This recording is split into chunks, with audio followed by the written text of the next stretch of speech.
Guests, please find your seats, sit down, so that we could start, because we are having ahead of us a really exciting event. As you will see, it's a joint event of Group 2 and of FEPS, so I'm really happy that we were able to join forces to go for this very important topic, but let me start with the language regime. We are having interpretation, so you could speak and listen to. So we have active French, German, English, Italian, Spanish, Hungarian, and Polish. And we've got passive, so you can speak but not listen to. Dutch, Portuguese, Greek, Latvian, Lithuanian, Maltese, Slovene, Bulgarian, Romanian, and Croatian. And I would kindly ask you, if taking the floor, please use the languages that have been indicated so that we can really fully use the potential of the interpreters here, and also to give everyone the chance to speak freely and express in the best way. So, to me. It's nice, isn't it? That's good. Some small ladybird, but in different color here. So, dear Laszlo, dear Isabel, dear colleagues, speakers, participants, distinguished guests, on behalf of the workers group, welcome to our joint conference with FEPS, and thank you for joining us for this important debate. A year ago, when we at the workers group were elaborating our priorities for the European elections, we've organized some political debates with politicians, researchers, national trade union members, and the issue of negative impact of AI at the workplace came up repeatedly in our debates, and that was why our group requested to draft an own initiative opinion entitled "For an Artificial Intelligence Pro-Workers: the trade union's role to prevent and minimize the negative impacts on the world of work." Franca, our rapporteur of the opinion, will later explain more details of this opinion. So when FEPS has contacted us to check if we could organize a joint event on this issue, they wanted to present the findings from the transnational survey, comes later in the program. We of course said yes. We agreed to join forces to understand the challenges in terms of job quality, employment, working conditions, health and safety, as well as concerns regarding the strong potential for worker surveillance, to discuss the current EU legal provisions already relevant to the use of AI in the workplace, to serve as a platform for trade unions, politicians, for researchers to discuss AI transformative power, and to identify critical areas necessitating the need to rethink how AI is applied, what actions trade unions can take, and what legislative interventions are needed. And this is what this meeting is about. A year ago, when the ChatGPT appeared, it seems that the artificial intelligence was going to transform the world of work and the world itself. A year later, the revolution is taking place. Some companies already have new programs derived from this technology. They automate simple administrative tasks. Experts predict that AI will take over entire sectors in the fashion industry, in the health sector, in logistics, in the legal and in the administrative sector. Meanwhile, there are fields in which AI is already very much present, one of them being HR recruitment. Tourism, and specifically hotels, are another testing ground already explored by AI. Chatbots are being used a lot in the management and modification of reservations. This technology has not only taken over customers facing tasks, but also been deployed in the housekeeping department, for instance. The infinite applications of AI, in fact, are changing companies of all sizes, which see in these new tools an opportunity to improve their productivity. The potential of AI to free workers from tedious tasks is also particularly important. However, the high capacities available to algorithms are displacing the workers who until now were in charge of these tasks. AI will transform the workplace. Its use will lead to job reorganization and job displacement. Some studies predict that the low-wage workers are 14 times more likely to be affected than higher earners, and that female workforce will be more exposed by advances in generative artificial intelligence compared to men, while older workers are potentially less able to adapt. We therefore believe that legislative initiatives that address workplace issues or those dealing with social policy and working conditions are needed, both preventive, anticipating changes, and corrective, addressing concerns.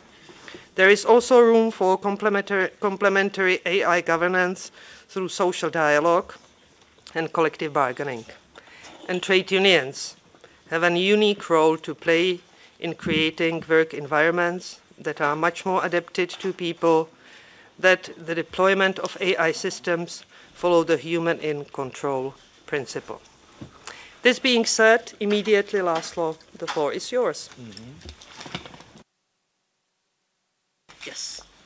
Thank you very much. Good afternoon.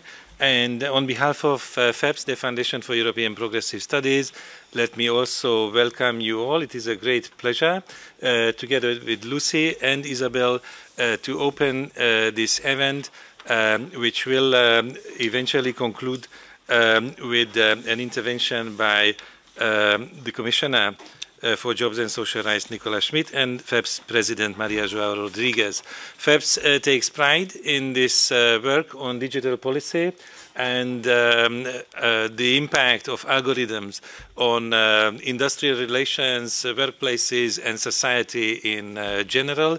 This has been already almost a tradition in our organization to bring together partners, think tanks, foundations in different European Union countries and see the social impact of technological change and to discuss what European policy intervention this transformation necessitates, because it does necessitate interventions. I think while we appreciate and indeed demand technological progress, we also have to be aware all the time of the various types of risks which come from new forms of organizing business, new forms of organizing employment, new forms of organizing or disorganizing social security in various countries. And to follow what has been happening in specific member states and have a kind of cross-country analysis is very important in order to provide advice at the European level for evidence-based policy making. FEPS is not only talking about this, but also presents a number of publications. I hope before you came in the room, you had time to pick up publications like this policy study, but there are many others which present the output of our research. And we are also particularly keen to promote a new book, a primer under the title A Digital Union Based on European Values, written by Ivana Bartoletti, and Ivana is also with us, or will be with us shortly, if she is not yet here. Let me just add that, in my view, it's particularly a right time and the right place to have this discussion today. Why it is the right time? Because this is a transition period in Brussels. We are in between European Parliament elections and the establishment of a new European Commission. And all this happens at the time of the Hungarian presidency. And as you were reminded last week in Strasbourg, it was the previous Hungarian presidency, the very first one, which introduced for the European Union the so-called European semester. Why is this interesting? Because it is the European semester which has connected the economic and the social governance in the European Union, and also in the title of these institutions where we are, the economic and the social appear together. And I think this is a very important and timely warning, that if somebody wants to solve the economic problems of Europe without considering the social dimension, that can only fail. The two needs to be discussed and analyzed together, and social policy needs to be called social policy. It's not preparedness. It's about social rights. It's about social inclusion. And in my view, but this is my private opinion, taking out social from any portfolio titles in the European Union can only send the wrong signal to the member states, where, for example, in some Nordic countries, there are already attacks on the social rights and existing formula of the social dialogue in the national context. So I think there is a lot to discuss about these more general issues, including the institutionalization of governance in the European Union.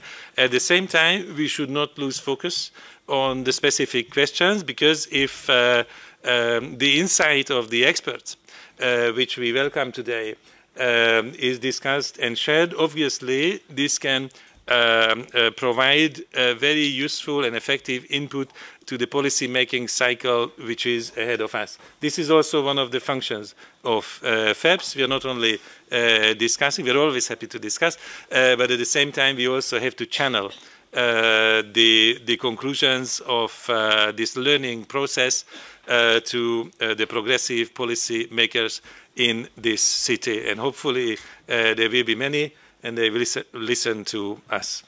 Thank you very much. Thank you very much, Laszlo. Immediately, Isabel, to you. Thank you. Thank you. Thank you so much for having the European Trading Confederations on board today for this very important event. And thank you for the FEPS, and thank you for the workers group of the European Economic and Social Committee. It's always a pleasure, but it's also resourcing for the ETUC to be here, in particular because, as you said, it's not only timely, it's also very important to get the necessary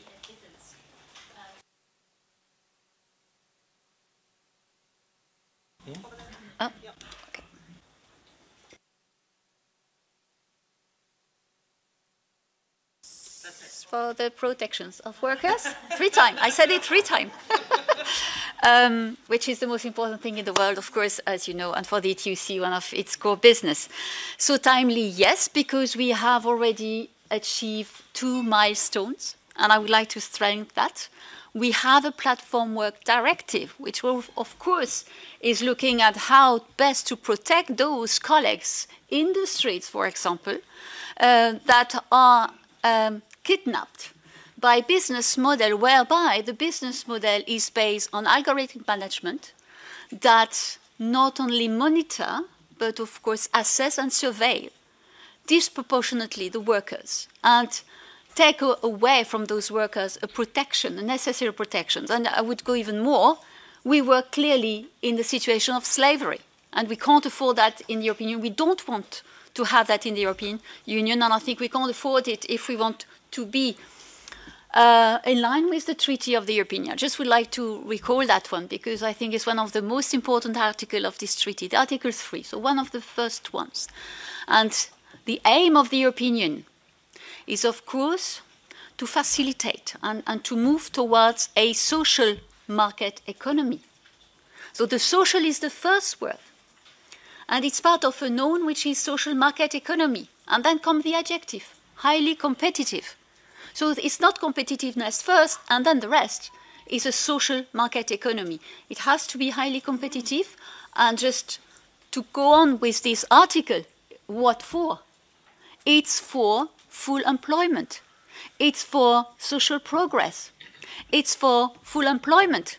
It's for the protections of the workers and the citizens in society. And it is, of course, for the improvement of the environment.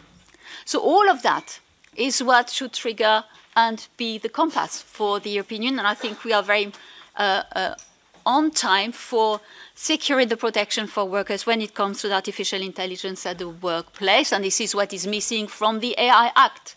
This is the second achievement where we were nearly there, but at once, because it's a product on the market, false legal base, oops, we can't address the workplace. And if we address it, it's in a way of a significant risk.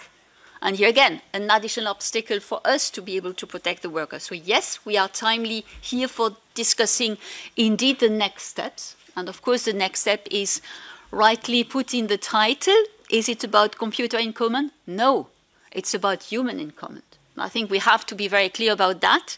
And of course, it's not just a consequence. We have to have a preventive attitude and actions towards preventing any harm done to the workers. And here we are not just speaking about a handful of, I would say, rights. We are speaking about human rights. We are speaking about the dignity at the workplace. I mentioned slavery, but I think we were really close to slavery. And we are speaking about fundamentals, which is the data today. And the data and the consent that should be given by workers and supported by their trade unions, which is not there. So your data, your personal data, your dignity, are used and abused, are sold by businesses, or are abused in terms of I collect your data, but I don't tell you what I do with it. And I think it is not acceptable. And sometimes it's business done on that. So clearly here, thank you for these discussions, because we need evidence to make the case for more legislations and in particular for better protection for workers. Thank you very much, Isabel. I mean, what we are demonstrating here, joining the forces, different stakeholders, just, concentrating on the issue, which is definitely a mega trend of today. Without any further delay, Phoebe, Futures of Work Professor, University of Essex, the floor is yours. If you could make it within 15 minutes so that we could then have some question and answers round, would be brilliant. Mm-hmm. Thank you very much. I hope it'll be 15 minutes. I was told 15 to 20, so let's try to get these ideas out there. And thank you very much for inviting me. I'm very honored to be invited by the European Economic and Social Committee, in particular the Workers' Group. This is an excellent opportunity for us to share our points and look at what's at stake for workers. And of course, with the Foundation for European Progressive Studies as part of the organizing team and who has invited me today, I just want to extend my gratitude, and I'm looking forward to the discussions that hopefully will follow after my provocative statements. Okay, so I have been introduced. I am Professor Phoebe Moore. I work at the University of Essex. I also do a lot of work with the International Labour Organization, and I have got to the point where I am today to talk about algorithmic affect management on the basis of becoming very interested in the way that certain areas of human subjectivity and workers' subjectivity are now being tracked, traced, monitored, and used. And I'm very interested in what the problems in social protections for working data subjects are as they are emerging. And I have a report that's to be published this week, all being well, which introduces issues with biometric tracking at work.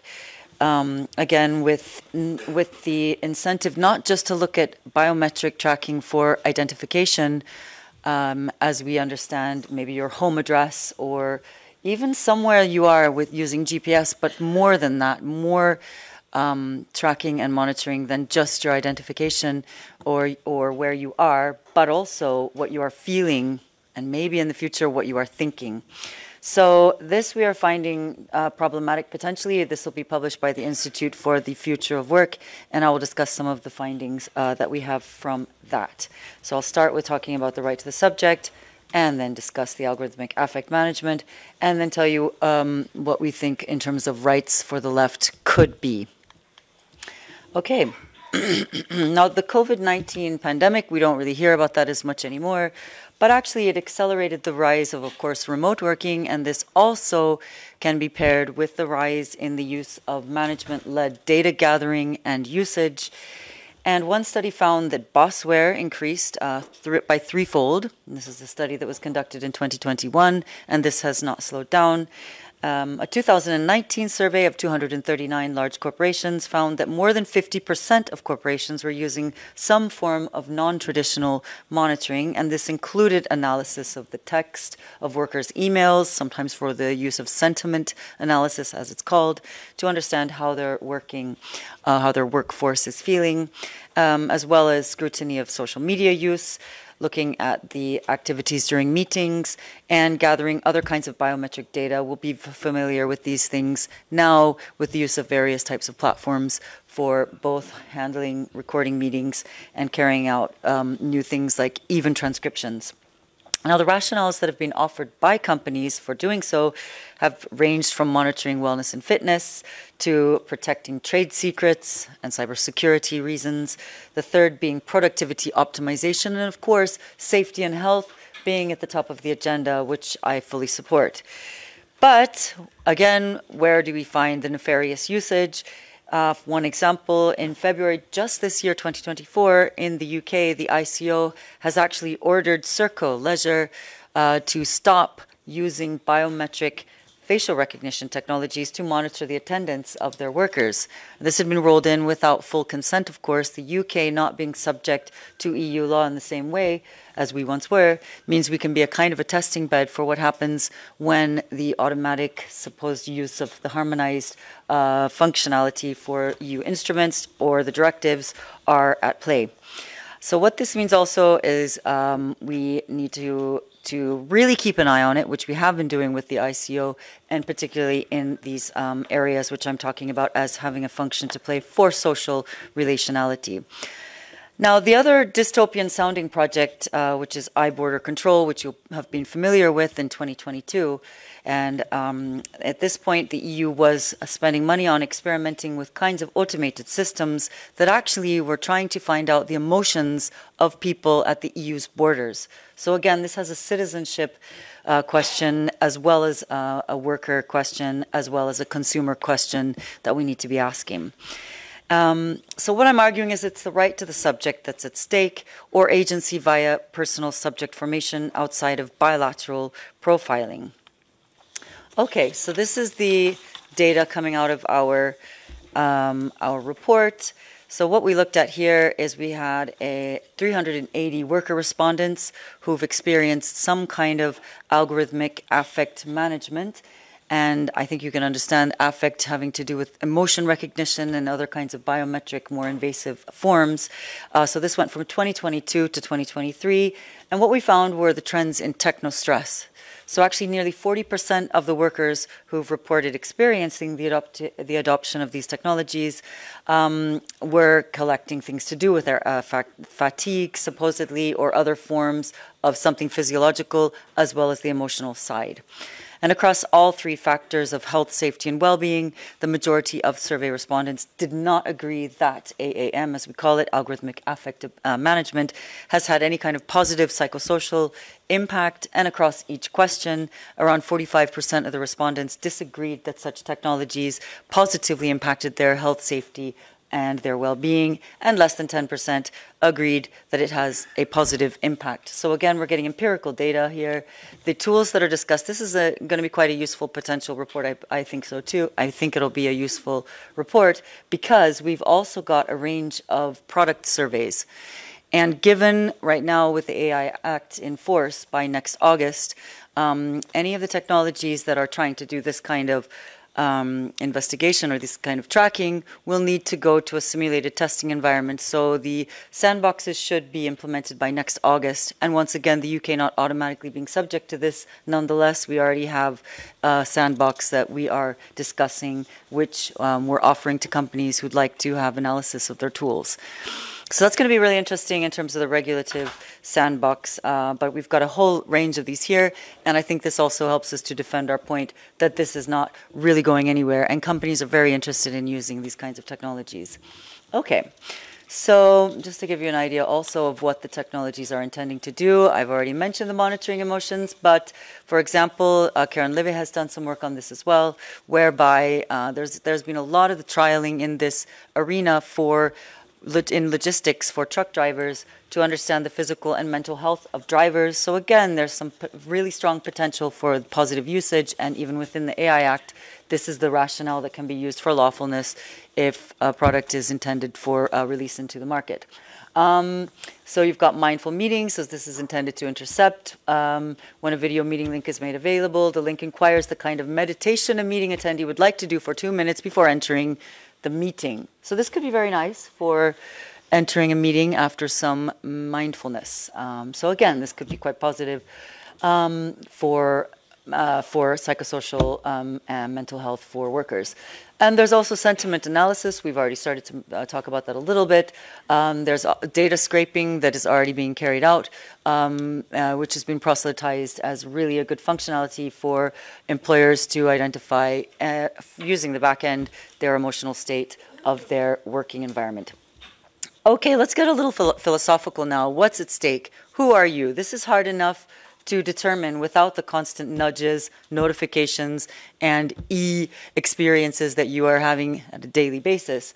But what I'm trying to argue is that at this point, what's at stake is that you've got an entire new possibility for the bilaterality to include a new actor which has effectively or supposedly a more objective measure than a human.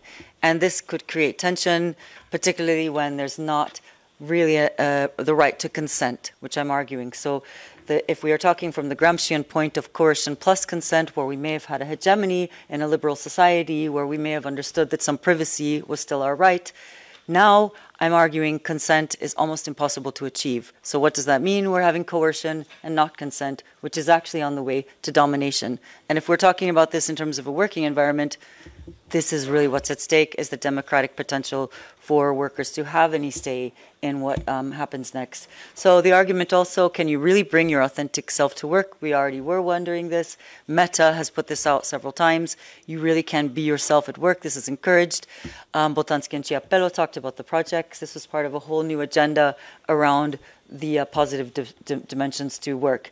Whereas, what is your right to be misrecognized? What is your right to be recognized? What is your right to not be misrecognized? So when we're talking about recognition, the bilaterality that comes about through the achievement of the self, with or without yourself being in the working environment. So if we think in a democratic society we should have the right to recognition, again, when a machine is introduced, to what extent do I get to make that decision, and to what extent is that decision made for me? And then also, often what is not measured is more important for productivity and for well-being than what is. And that's part of social reproduction, which comes out of feminist literature. So I've already started to allude to data colonialism. So there are researchers talking about this. What's at stake with colonial unknowing? So Frantz Fanon in 1952 talked about how colonialism requires there to be an absenting of the colonized. So this could have to do with both land and resources, but also your own right to subjectivity. So once the colonized and their set of needs and their subjectivity is absented, this can be argued to be a kind of a data grabbing, as it's called by Coldry and Mejia. And we have a whole range of researchers talking about this. We have Nancy Fraser talking about recognition, or do we have the right to recognition, or redistribution? So which is more important right now? So these are the kinds of questions that I'm trying to ask. Can everything now be managed, simplified, even eliminated without our consent? So I'm putting at the top of the agenda, and I think that the European Union and the Economic and Social Committee and the Workers' Group, the most important things to be looking at in terms of data rights is what is in fact wrong with the framework of understanding for rights.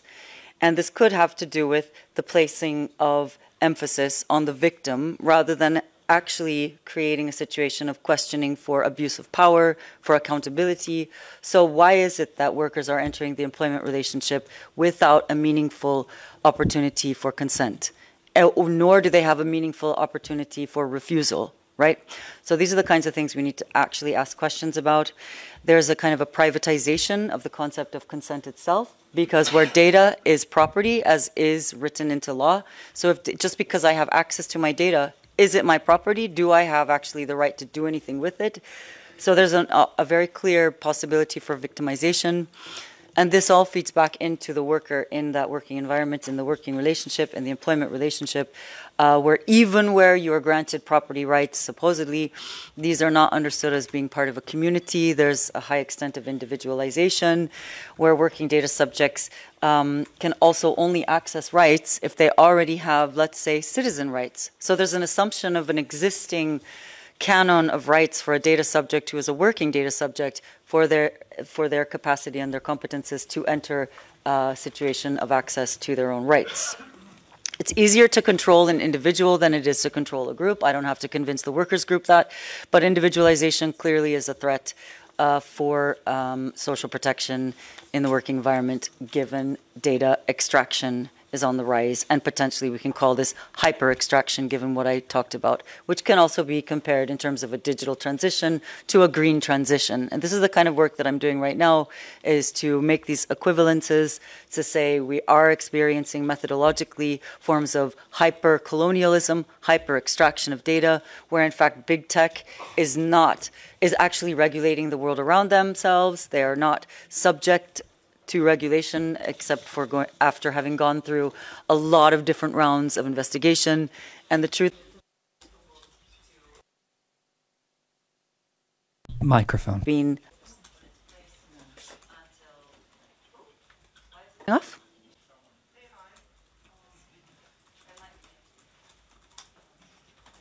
Against it. Okay, great. I think we're nearly at the end anyway, so I just wanted to put these particular notes up because Radha de Souza and also Gargarella, who is is a legal scholar in Argentina. So there's a lot of research coming out of the Global South in asking the questions about what is wrong with rights in general. The question is, do human rights frameworks actually change the structure within which they are operating? And often they do not. And I've given you some of the reasons why not, because of the reliance on individualization, on competition, and on competences not necessarily needing access to the multiplicity of social relations, as well as the whole canon of different kinds of rights that are necessary. And I'm going to finish with my thesis on data rights for the left. So the right to sociality and integrity, this also comes out of Coldry's work with the concept of integrity. The right to recognition, that of course comes out of Alex Honneth's work. And to not be recognized, and that there should be an absence of inference. Inference is not yet protected from, but the reality is that when there is a data set and what happens in the back office, in the even virtual working environment, it's very hard to say whether a manager is making a decision based on data that they've had access to that isn't because you are sick, you are black, you are a person of color, you are the wrong, you are pregnant. These kinds of things, even socially protected characteristics, it's very difficult to pin down when those kinds of decisions are made by virtue of this the mishap for the social relations question that I'm asking. Okay, so the right to redistribution. So this has more to do with the economic dimension, but this is something, again, I've already mentioned. Honneth and Fraser have done a very interesting book where they speak to each other about to what extent the right to identity, as I'm referring to subjectivity, to the right to be the self, to have access to making decisions about who I am, whether it's in the working environment or whether it's in a shop. The point is to say, you know, those rights are lost, not only because we don't have access to the other rights around that, which might have an economic value, but also because we're facing an objective, supposed data extractivist methodology, which leaves out considerations for the vulnerable who are workers. Okay, so right to meaningful and informed consent and right to refusal, I've already mentioned, and the right to risk depiction and the right to safety, rather than just an assumption that the risk categories themselves only have a product orientation as they are within the AI Act, but actually have a meaningful impact for workers. And this actually will help you to think about this, and then I'll end with this. Subjects at risk. So I only put here a consuming data subject and a working data subject that's in a publication from last year from me. And my argument is that the loss of livelihood, when you enter the kind of relationship that is required, where there are cookies or whether you are saying what kind of data you would like or not like to be collected about yourself and in cyberspace and the internet, loss of livelihood, psychosocial violence, exploitation, depersonalization, and algorithmic management. So clearly the consuming data subject and the working data subject face different risks in that social relation. So this is what I've outlined, and this is not a final kind of set of decisions, because clearly there are a whole range of instances and contexts that need to be discussed for these. But my main argument is that access to data, and I've already referred to that previously in terms of whether that's property or not. If you are a consumer entering this environment, you have access to the data, or you are a worker and you have access to the data. What happens next? So the ex post aspect of all these kinds of decisions needs to be really kept in mind. Whereas ex ante is not going to be enough. We need to think about the loss of livelihood for workers as we enter a new kind of data extraction relationship. We need to think carefully about what that means in terms of people being able to enjoy and have access to well-being and a living environment, whether that's at work or in their homes or in a store or on a train. And that's pretty much all I'm going to say. I put some of the references on this slide, and I'm more than happy to talk about any of these things with you in the question and answer. And I hope I kept the time. So thank you. Lovely. Marvelous. Thanks very much for having me again.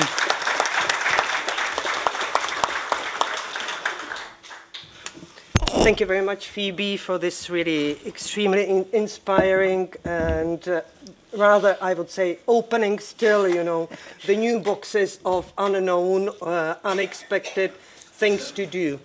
But we are having lovely 12 minutes for comments, questions and answers, so we can take 3-4 questions, comments. So I've got to do it through. Anyone else still? Okay. Okay, so we start with Dumitru, then the lady over there, then Manolo, and more or less that's it. Please switch off the mic. Lovely. If you could keep it within 2 minutes, Dumitru, so that it's a reasonable debate. Thank you. Thank you very much, Madam Chair, and thank you very much for this very, very interesting event and very timely. It's about what Ms. Moore said. We worked here in the committee on these issues, and one of the opinion was on digital identity, data sovereignty. We approach a little bit these aspects during the pandemic period, where the rights has been a little bit shrinking and the citizen has been very concerned. But I have the questions related with the system which we are building, because in Western society and so-called civilized society, which we like to call it ourselves, we build this digital system which if you are not in it, you are out. So if you are out, what kind of alternatives you have? If we just look what is happening here in Brussels, for example, the environment for having access to cash, to your own money, it's more and more complicated. We have many banks here which they destroy their own ATMs, and now if you want to have access to cash, you have to walk all over Brussels. But this is a mere aspect. If it's coming somebody from a underdeveloped area of the world and it's traveling to Europe, imagine what will happen with him when will not be able to identify himself with biometrics, with banking identity, documents and so on. So the things are complicated. So do we have the right to maintain an alternative system to what is called digital virtual reality? Because the impression it's not. We will not have this right. And this in Kai-Fu Lee books and others, Ray Kurzweil, they speak about this. The right will be the obligation to be connected, and not necessarily our right to be disconnected, as we are fighting in the unions and in other organizations. So this is just a reflection. Thank you. Thank you very much, Dumitru. The lady over there, please go ahead. No, sorry. I cannot see that well, distance, and you are too Thank blonde. you. Hi, my name Sorry. is Johannes Antila from the think tank Demos Helsinki. My question begins with kind of a, let's say, notion that for me, the introduction of these algorithmic management systems as work creates this sort of Ouroboros-like vicious cycle, where at the same time, these systems are gathering and are based on data that is being exhausted or generated by workers, and this value that is created from this data is not being shared with workers. While at the same time, the data that is generated through these different algorithmic management systems is then, again, being repurposed for kind of implemented without negotiation or consent and again repurposed for further domination of these workers. Now, what I really liked about your kind of framework about rights for the left, for me, this sounds like an opening for also maybe for unions to be some sorts of data stewards and move away from this atomistic or individualistic conception of rights or data rights of only a worker, a single worker, but rather maybe opens up a sort of, a role for unions to build data trusts that could build this sort of data power to combat the power of the employer. So I wanted to hear if you'd explored the sort of role of unions as a framework for building this sort of rights for the left. Thanks. Thank you very much, and again, my apologies. Manolo, you've got the floor.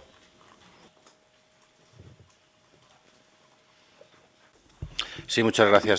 Thank you very much, Lucy. Good afternoon. Yes, we're getting into an area here that's very unknown. We have to look at and consider different revolutions and big changes that have happened over the last centuries. There's a delicate point that we have to address, and it's quite dangerous. And it's to do with different aspects and the evolution of the industrial revolution and databases. All of this is going to mean an increase in productivity. But at the moment, we're not actually capable to cope with some of this. And a first position is that we're going to need better democratization in the labour market. We're going to need workers to take more part in decision-making processes in the workplace, and there are studies on this. A second point, these big changes that involve longer working hours are concerning, and this is something we have to bear in mind. When it comes to upping productivity, this means that we're going to need a greater volume of workers to do this. And a third point,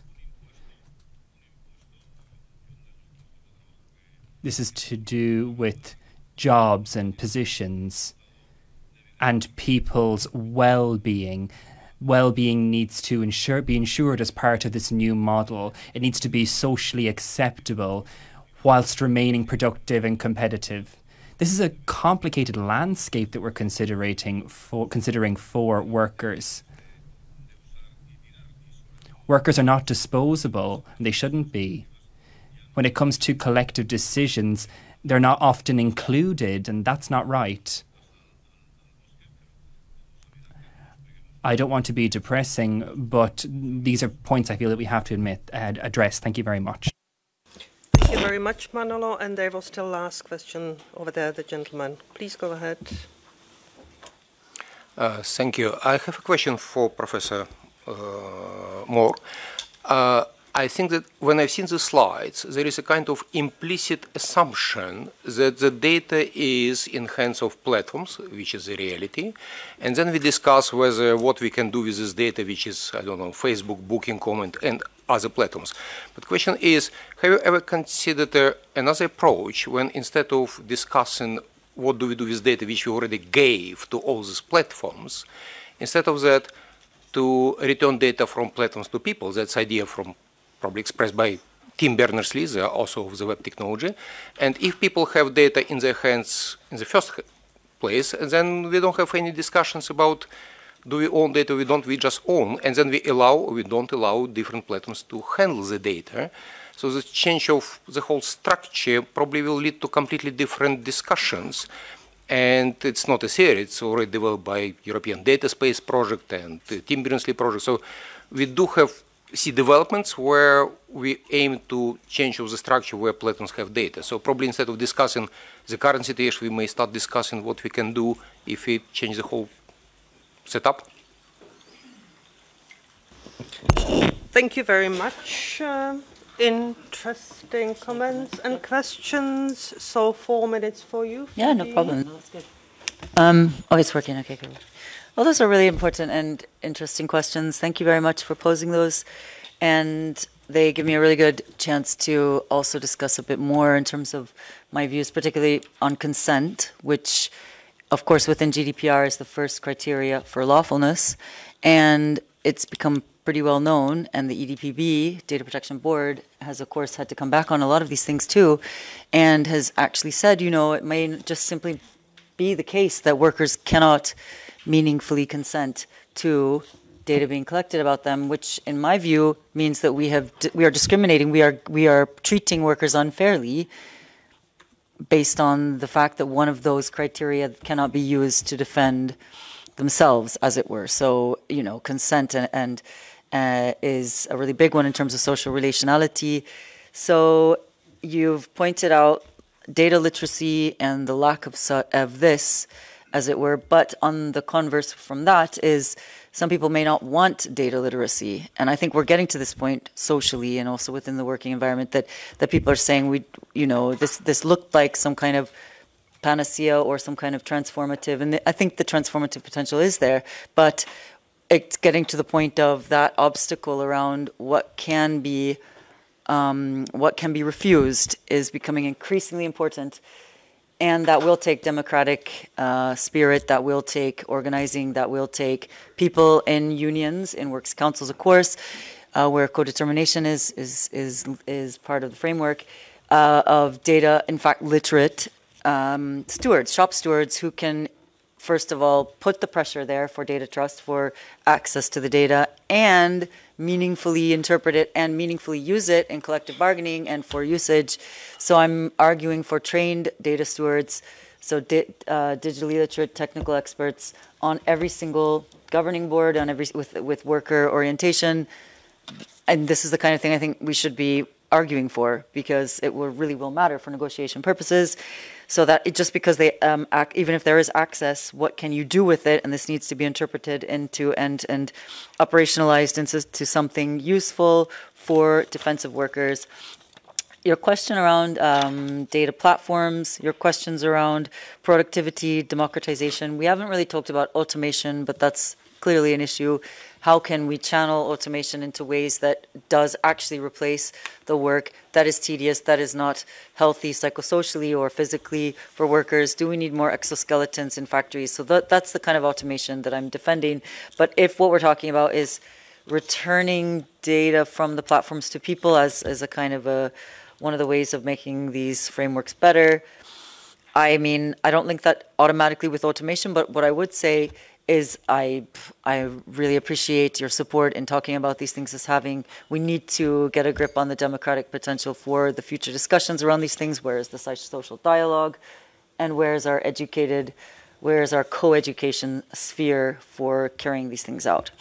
And that's what I think can probably provide a nice segue to the communication that we're having here for the next few hours. So thanks again for having me. Thanks a lot. Thank you.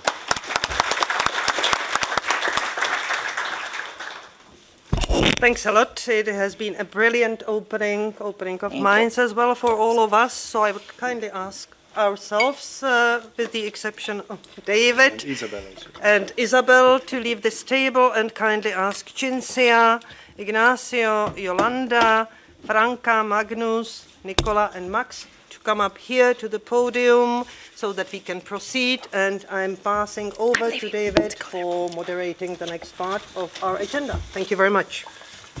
Thank you, President. Thanks to you, and thanks to the staff of the Economic and Social Committee, and thanks particularly to the team led by Yolanda Torres Revenga of the Workers Group for the great support and leadership in the organization of this meeting. I'm talking while we, facilitate the shift, and this is exactly the moment in which we get together, if you want, between the thinking hub of the social democratic family, FEPS, the Foundation for European Progressive Studies, supported by the important collaboration with plenty of like-minded organizations. Let me mention TIDEN, SEVEA, Agenda, Kalevi Sorsa Foundation in Finland, the Economic Council of the Labour Movement in Denmark, the Friedrich Ebert Stiftung, SAMAK, among the members that have collaborated with FEPS in this research. And it's a way in which we link together a policy study, a work done by an organization where we have to come up with inspiring and useful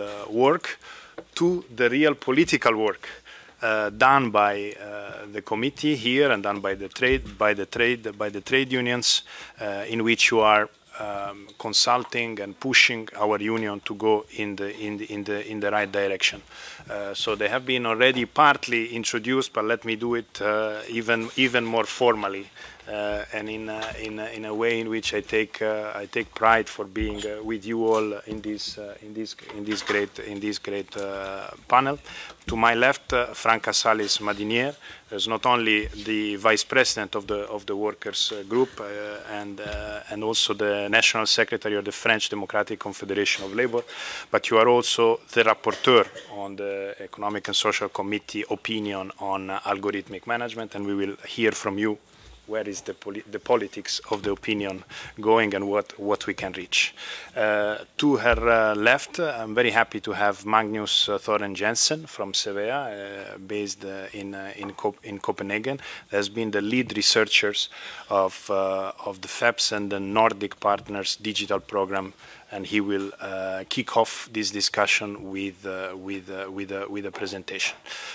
Then, of course, to my left, Yolanda. I don't think you need a presentation here. You might need, you know, all of our participants. It's your home. And then we have my far left, Max Ube, head of unit from the Future of Work and Youth Employment at the European Commission, DG Employment. Nicola Kountouris from the University College London, where he's teaching labor law and European law. Isabel Schumann, we've heard from her, Deputy General Secretary at the European Trade Union Confederation. And then to the right, instead, Ignacio González Vázquez from the Joint Research Center, the European Commission, one of the organizations leading the research on algorithmic management. And last but not least, Cinzia Del Rio, on top of being from Unione Italiana Lavoratori, she's the president here at the Economic and Social Committee of the Session for Employment, Social Affairs and Citizenship. So also responsible of linking this talk with the broader approach on social rights. We kick in, bear with us, because we have two slightly longer presentations, one from Magnus and one from Franca, about 10 minutes, 8 to 10 minutes each. Magnus, you go first with the presentation of the study, because when, as FEPS, we approached the issue, okay, what we have to do on algorithmic management, we had a revolutionary thought.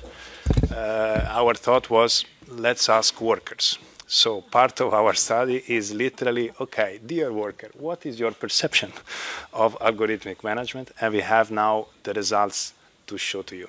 Magnus, you have the floor.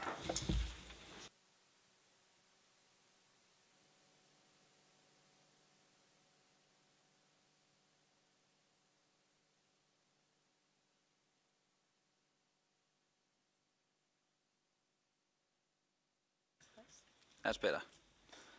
And I even have this to change. Okay, thanks a lot. I'm Magnus Thoren Jensen. I'm a researcher at the Danish think tank Sevea, and I was the lead researcher for this report. That we did a large survey study under the digital program, and I'll just give you a quick overview over our main results. Our main question we asked with the report was, what consequences does algorithmic management have for workers who are subjected to it? And what I mean by algorithmic management, it's a word that's been used a lot today. I just wanted to say what I mean when I say it, and what we mean in the report.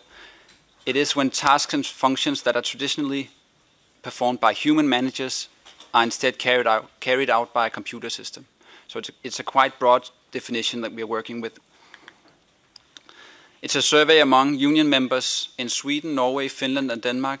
We have around 6,000 respondents in the survey, and these are the 5 unions in the 4 countries that we collaborated with, helped us distribute the survey among their members.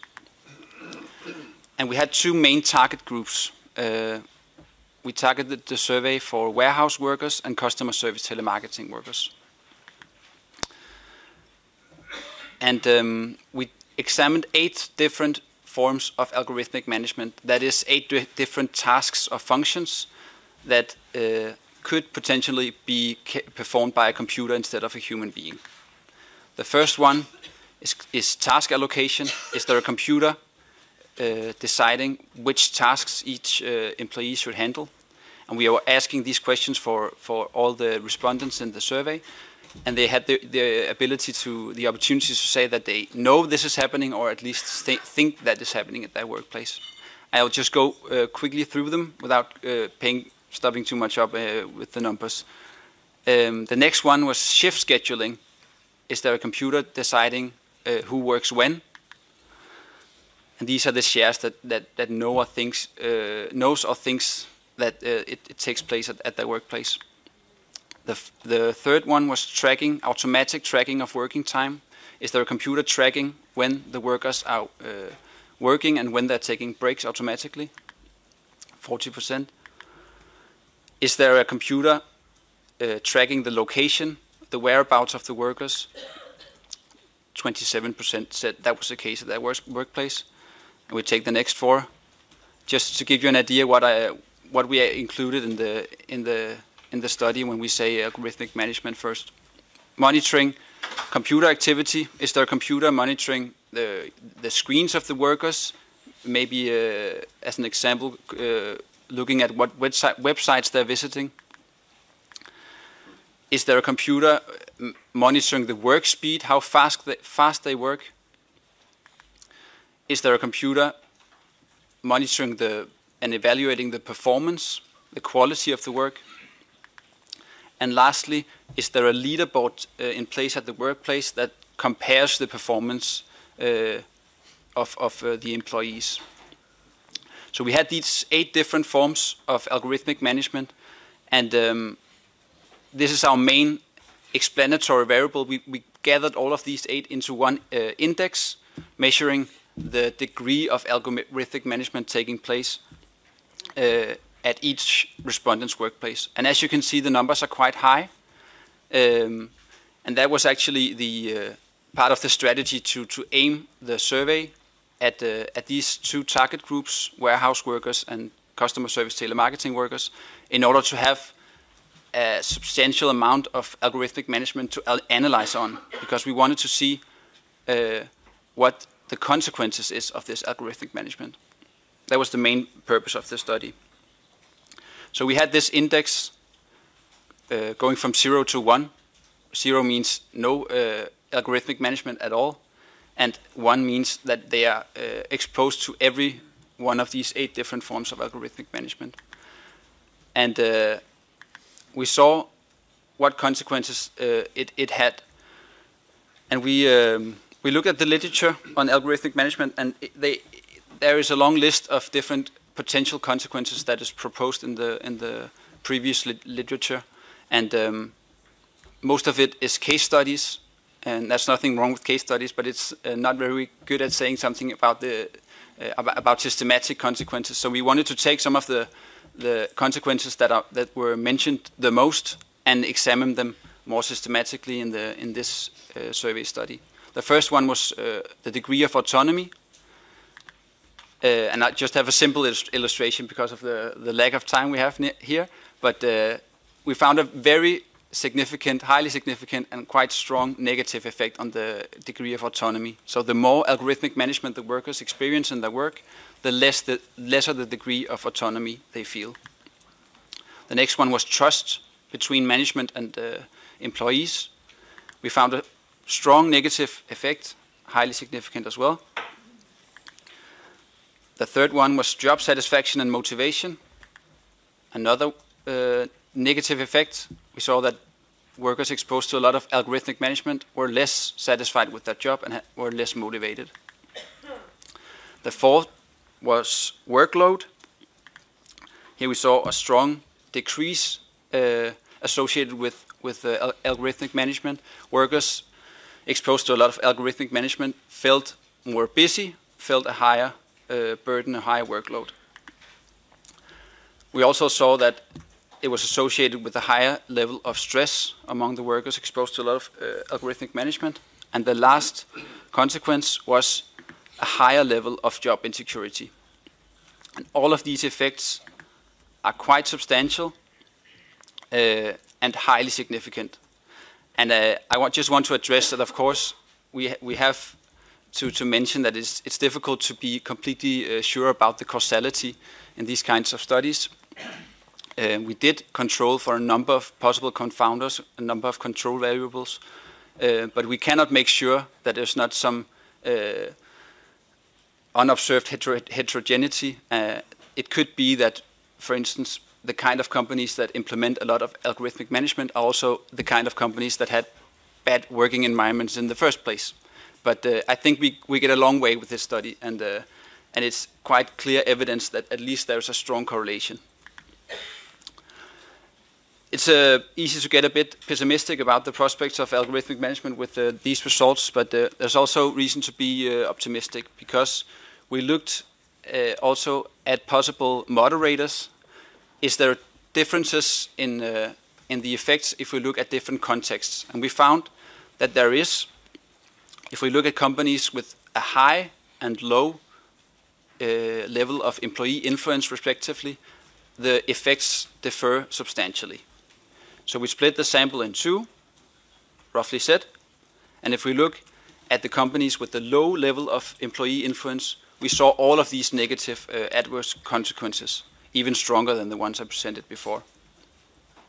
But if we look instead at the companies with a high level of employee influence, we can actually see that some of the negative effects disappear. There's no effect on the level of autonomy, trust, job satisfaction, and also the effect on heightening the workload is a lot smaller in these kind of companies. There's still an effect on stress and job insecurity, so it looks like it's not possible to avoid the consequences altogether, but they might be mitigated or maybe prevented, some of them. And these are the estimates split into two types of companies. Just summing up, I'll just repeat my three main points from this short presentation. The first one is that algorithmic management is already quite widespread in many workplaces within these two sectors, warehousing and customer service telemarketing. The second, the use of algorithmic management appears to have several negative consequences for employees, at least in the way that it is implemented today.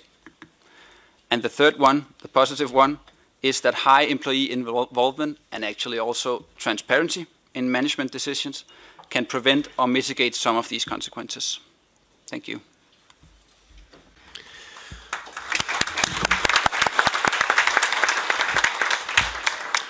Thank you, Magnus, for the entire work on the research and for the clarity of the presentation. I think that we benefited a lot from that, and I think it's perfect to pass the floor to Franca to ask you, and then what? Now that we know that there are consequences, we have actually already lobbying, and we have seen that there is a chance in the political guidelines of the Commission that we can have an initiative on algorithmic management. You have, in due time, already started the Economic and Social Committee with your opinion. What is the political ground that we are navigating? Je vais parler français. I'll be speaking French. So welcome everybody. Donc déjà merci. So, first of all, thank you for the introduction and for all the speakers this afternoon. And thanks for this report. It's very useful in order to understand that we need to have proof when we ask for improvement of regulation. So this type of a report provides the proof that we need, because we know things are happening, but here we have clear evidence. So my name is Franca Salis Madinier, and I published a book in January 2022, just a few months before ChatGPT went on the market, and it was called AI at Work, and how this will affect the rights of workers. So as you can see, technology just goes so fast. It's one of the characteristics of it. The artificial so-called intelligence develops pretty fast, but it is not continuously evolving digitally the way we have seen it in previous decades. The power of for computers to calculate things and the data they can hold is growing exponentially. And now we have different varieties of artificial intelligence, especially what we call generative artificial intelligence. It means that this technology is spread all over the place, not only on platforms. A few years ago, we thought it was only platform workers who would be affected by this type of management and control. But now we can see that it's very quickly spreading. For example, in 2023 in France, there were 16,000 complaints at the National Commission for Computing and Liberties. So 16,000, which came from workers on abusive control at work. This was a great increase from the year before. So, I am now a rapporteur, and I'm preparing an opinion from Group 2 called Artificial Intelligence in Favor of Workers.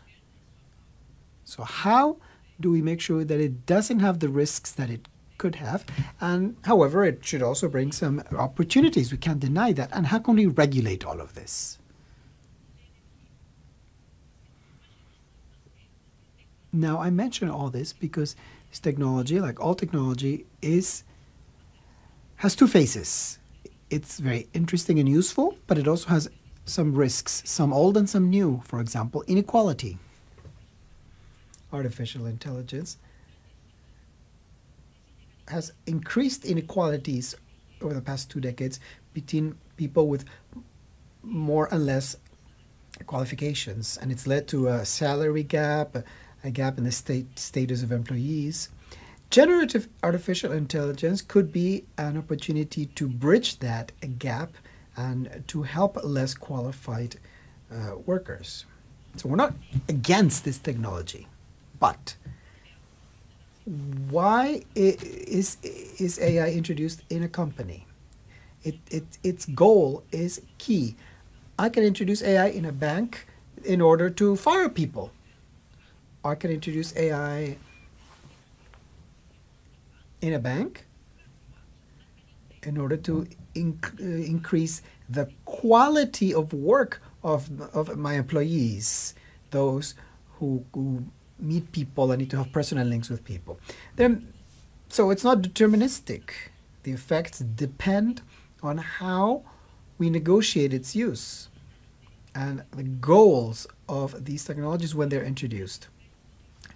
So this was this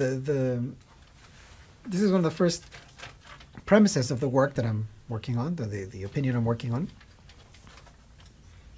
So we can't predetermine what will happen. And if we are well prepared, we can influence the effects of whatever technology.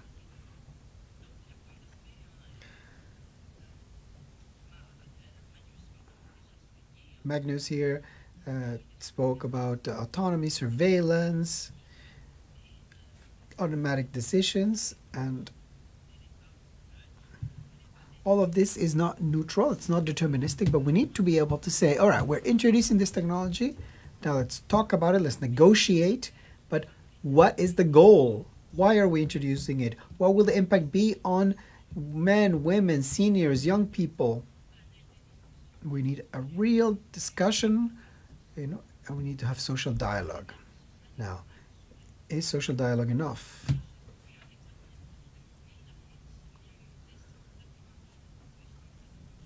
In France, there were 280,000 agreements negotiated since September. Only 240 have a few paragraphs covering artificial intelligence. So currently it's basically non-existent in negotiations. And now I'll go to the second part of my premises. We are in a situation right now in Europe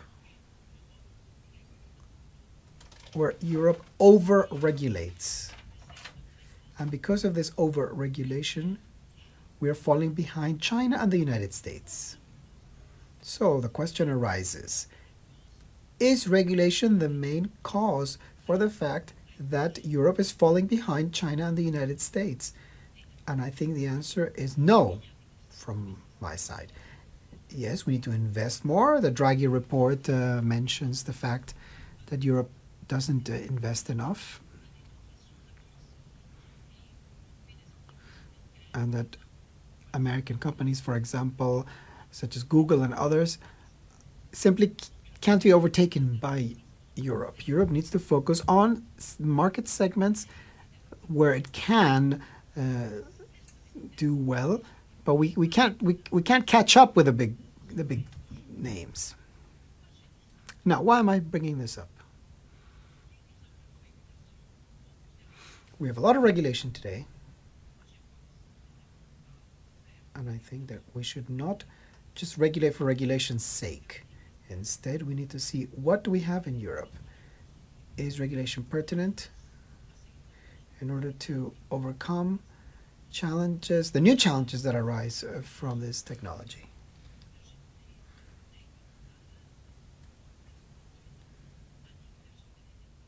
For example, GDPR, as my colleague said, is not well adapted.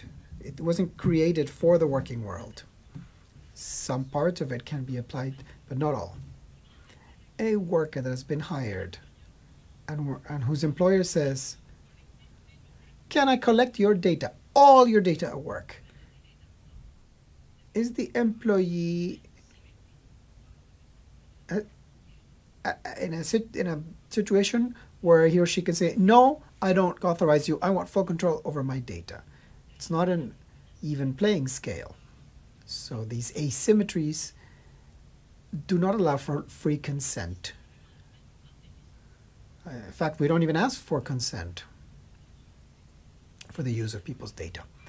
And then there's the legitimate interest of a company that's in the GDPR, and many companies claim that they have a legitimate interest in using whatever data. So perhaps the legislation needs to be adapted, perhaps with specific guidelines as to how they should be interpreted or adapted to today's working world, because things are changing quickly. Now, there's the AI Act, another example, and as Isabel said earlier, it wasn't created for today's working world. It was created for the use of AI platforms, and they focused on that. What tools do we use? How do we use them? But there's a chapter that says employees should be informed when we use this in HR. Is that enough? Will this cover all aspects, all risks? Well, perhaps we need to adapt the AI Act and similar legislation. And there's the regulation on consultation on information. Is that adapted? This directive is quite old now, and it says that employees need to be informed when new technologies are introduced or there's a restructuring in systems. If I introduce this pen in a company, I know that this is technology that will not change ever. These are the effects of having this pen, and they'll always be the same. But if I introduce artificial intelligence, it'll learn and transform and change. So we need to constantly verify what it's doing. So these are questions, open-ended questions. And of course, I'm open to a debate. Thank you for your attention. Franca. Un grand merci pour ton intervention. Thank you, Franca. Inspiring, actually. It's great to see that you are leading on this subject. I wanted to inform that we have two colleagues from the European Commission, and maybe I thought, okay, we can maybe start with one and conclude with the other one, giving you a little bit of responsibility maybe at the end, even if it's not super easy in this moment to respond. But maybe let me bring in first Ignacio González Vázquez, because at the Joint Research Center you have been carrying out a lot of research on the topic. So from you we might have additional food for thought and additional clarities on the implication and consequences of algorithmic management. Floor to you. Okay, good afternoon, and many thanks for organizing this fantastic event, and also to FEPS for the two very insightful studies that are being presented. They are very much welcome in a moment where algorithmic management is very high in the agenda. At the same time, there are still evidence gaps that need to be addressed, and that's also what we're working on, as you're saying. In the Joint Research Center of the Commission, we have a sort of longer-term research project on the changing nature of work. And as part of that project, we've been working for quite some time on algorithmic management, originally as a sort of characteristic feature of work mediated through digital labor platforms. That is a phenomenon that by now is well known and also regulated. Now, what we've been concerned about more recently is the expansion of algorithmic management technologies and practices into sort of traditional, more conventional work settings in all kinds of sectors and organizations across the EU. And what we do now in terms of research, I mean, we're basically covering two fronts. First, data. There is still a lack of data about the prevalence of algorithmic management and digital monitoring in the EU, and we're working on that right now in collaboration with the colleagues in DG Employment. And second, we're also doing quite a lot of qualitative research. Why? I mean, in a context where we're talking about a sort of a relatively recent and quickly evolving phenomenon, it's very important to get the concepts and the definitions right. And for that, it is essential to understand, get an in-depth understanding of what is actually going on in reality. And so in-depth case studies, talking to workers, but also employers, technology specialists, are particularly useful in this regard. So we've been doing quite a lot of case studies in collaboration with the ILO, and there are other institutions that are doing them also. So again, I mean, there are still research gaps. At the same time, there is an emerging body of evidence on algorithmic management in Europe, and so what I will do is make like 3 quick points based on our recent research and what we've seen so far. First, in terms of the technologies. So, I mean, the technologies we've been looking at are a broad range of digital technologies that can have important effects in terms of work organization, in terms of working conditions, job quality, industrial relations. Now, these are technologies that can range from very simple digital general purpose technologies, depending how they are implemented in the workplace, to highly sophisticated software tools, whether they are AI powered or not, and this is important in a moment where we are all talking about the impacts of AI. There are algorithmic management technologies that are not AI powered and can have significant effects on working conditions and the work organization. There are also technologies that do not have an explicit intended purpose to be used for work coordination, but still have effects in terms of work organization and working conditions. And we have examples of that. Now, what these technologies have in common is that they all embed a very strong intrinsic potential to be to collect data on workers, and therefore they also embed a strong intrinsic potential to be used as powerful tools of control in the workplace. Now, this is not to say that all of these technologies are pervasive and all of them have very negative effects. Something we see in sort of the body of research that is emerging is that the effects of these technologies are quite diverse. So, we have examples in the case studies of harmful consequences for workers. They have been well described by Magnus and also in the case studies by FEPS. Our case studies also show some evidence of negative implications for workers. But the effects are diverse and they are very much sector-specific and context-specific. And we also have positive examples.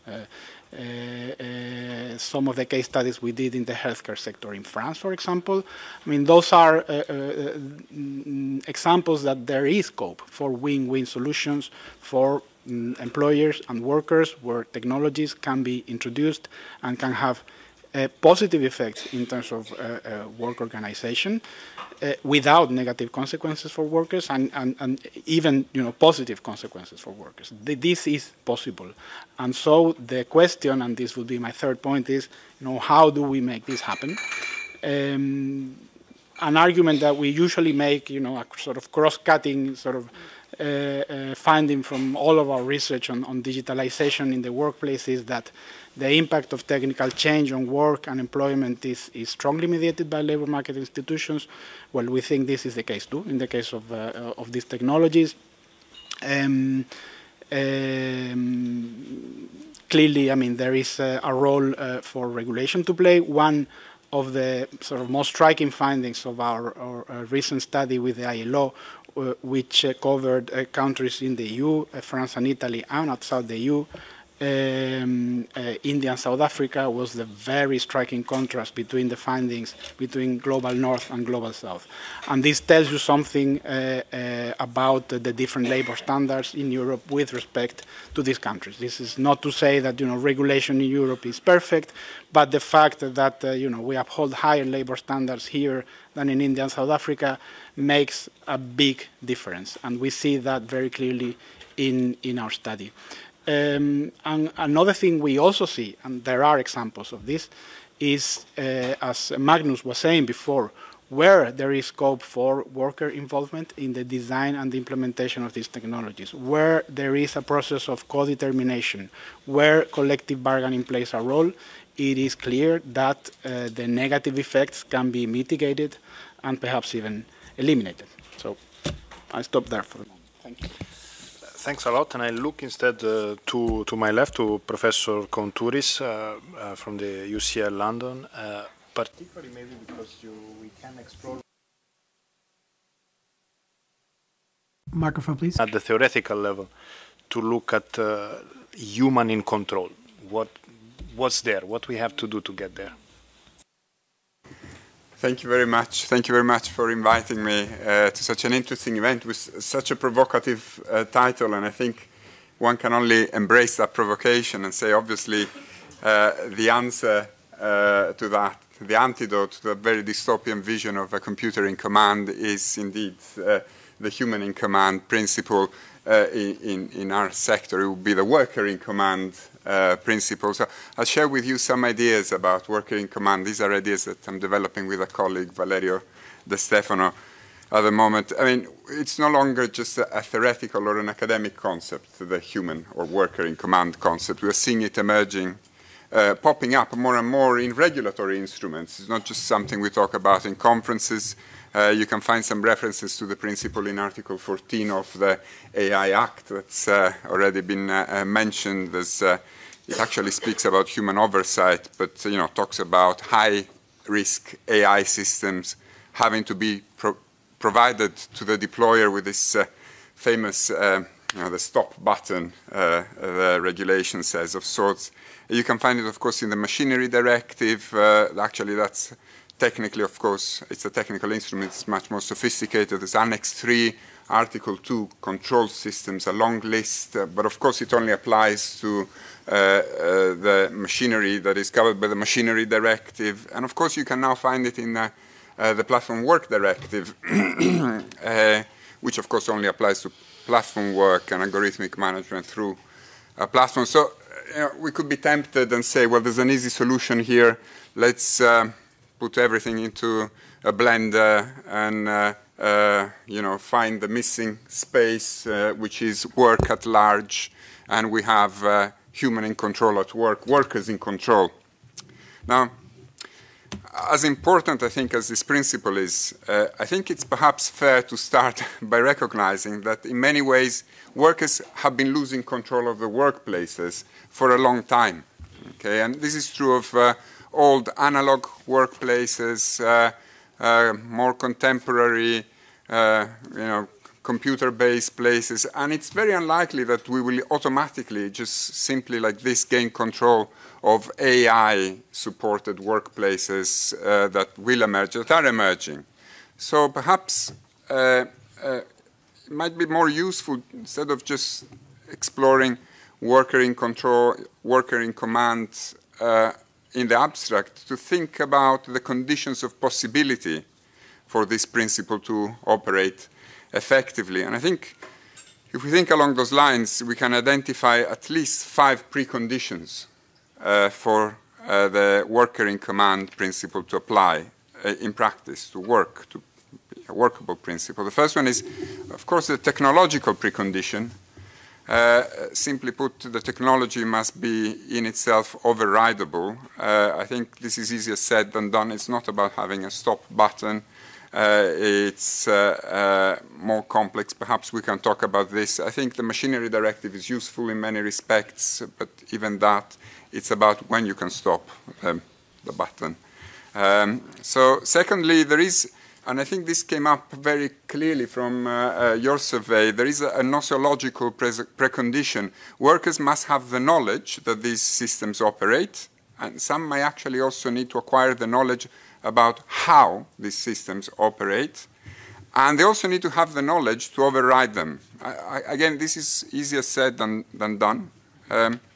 Workers must be, I think, generally empowered to take control, okay, to be in command. And this is the third point. They need to be in command at any point in time and well before harm occurs. And I think I will just briefly say here that the approach that regulators are using at the moment, for instance, in the Platform Work Directive, that's Article 10, Paragraph 2, I think, okay, it's essential, but it's not sufficient as an approach. The idea that you have one person who's in charge of reviewing and perhaps asserting command once she or he has reviewed of AI facilitated decisions that have gone wrong, it's not enough. I think this kind of, they get special training, special protections, a bit like whistleblowers, you know, they get protections because that's perhaps not enough. I think every worker who interacts with the computer, who otherwise would be in command, should be able to take control and both be protected against detriment, but I think most importantly, feel secure in their job. In order to feel empowered to act. And I think it's quite clear to me as a labor lawyer that unfair dismissal legislation for the past 40 years, certainly 30 years, courtesy of the OECD and many other sponsors, has gone in the opposite direction.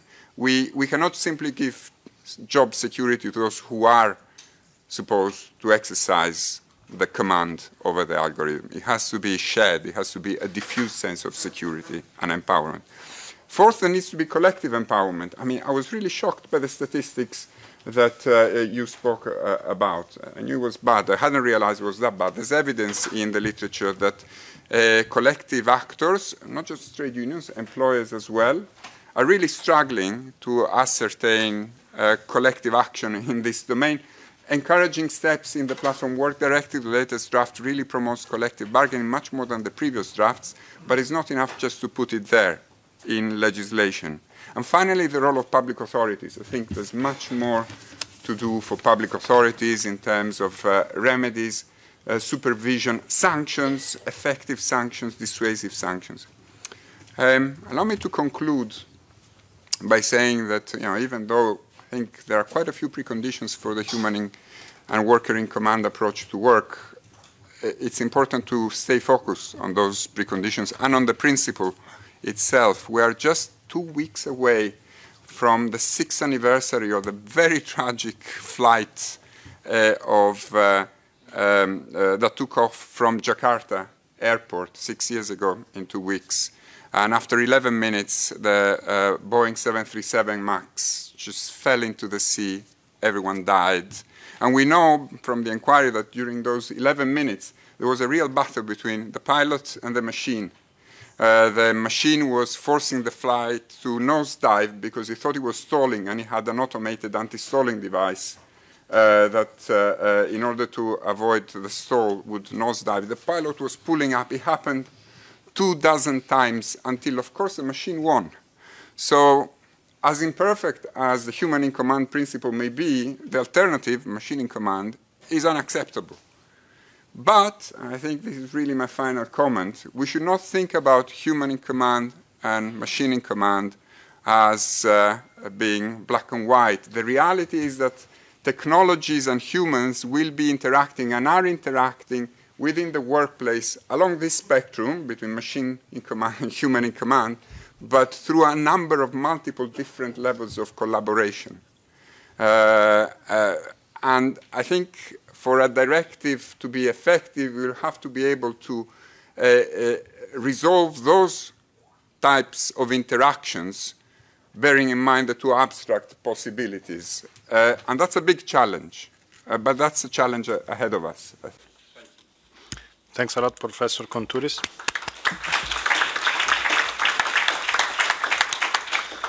So we can have win-win solutions, but definitely not many wins if the machines are really the only one in charge.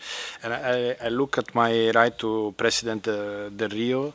I'm sure you have a lot of comments on many of the things that you've heard, but I would love to reserve to you a specific question that is relatively important from a European institution like the Economic and Social Committee. Is, okay, we know that there are implications. We know that we have to manage this relationship between the human and the algorithmic management, the computer, the machine learning. But why doing so at the European level? Why the Union should deliver on this, and why not, leaving it to member states? I will speak in Italian because I have been asked to use my language, so I will speak in Italian. Questa appunto è. This is a rather cryptic question because we have been wondering why European regulations, and by the way, I have taken part in the meeting of the G7 Labour ministers under the Italian presidency, and one of the topics of the Italian presidency, one of the themes for the Labour ministers was precisely the topic of AI and the way it impacts the labour market. What we have today is a fragmentation of rules, which is quite enormous, not just within Europe, but elsewhere as well, because we are talking about the AI as if we were able to constrict it within a given physical or geographical area, and that's simply not the case. So we can start on the assumption that it is necessary to regulate something that goes beyond our borders. So what happens? Today, we are dealing with a number of different cases in France, as Franca was saying, but we have them in other countries, Italy and elsewhere, of cases where people go to national tribunals and they claim a violation of human dignity, their space, infringements of data protection rules, and the courts need to interpret the rules that they have available. So we have different interpretations from one court to another, as was the case with platforms. It is quite clear what's going on. So when we had these meetings within the framework of the G7 meetings, the OECD looked at the situation in 7 countries, and we all seem to be going off in different directions. In Italy, we're mostly working on data management in the health sector, and there is a bill in the pipeline now.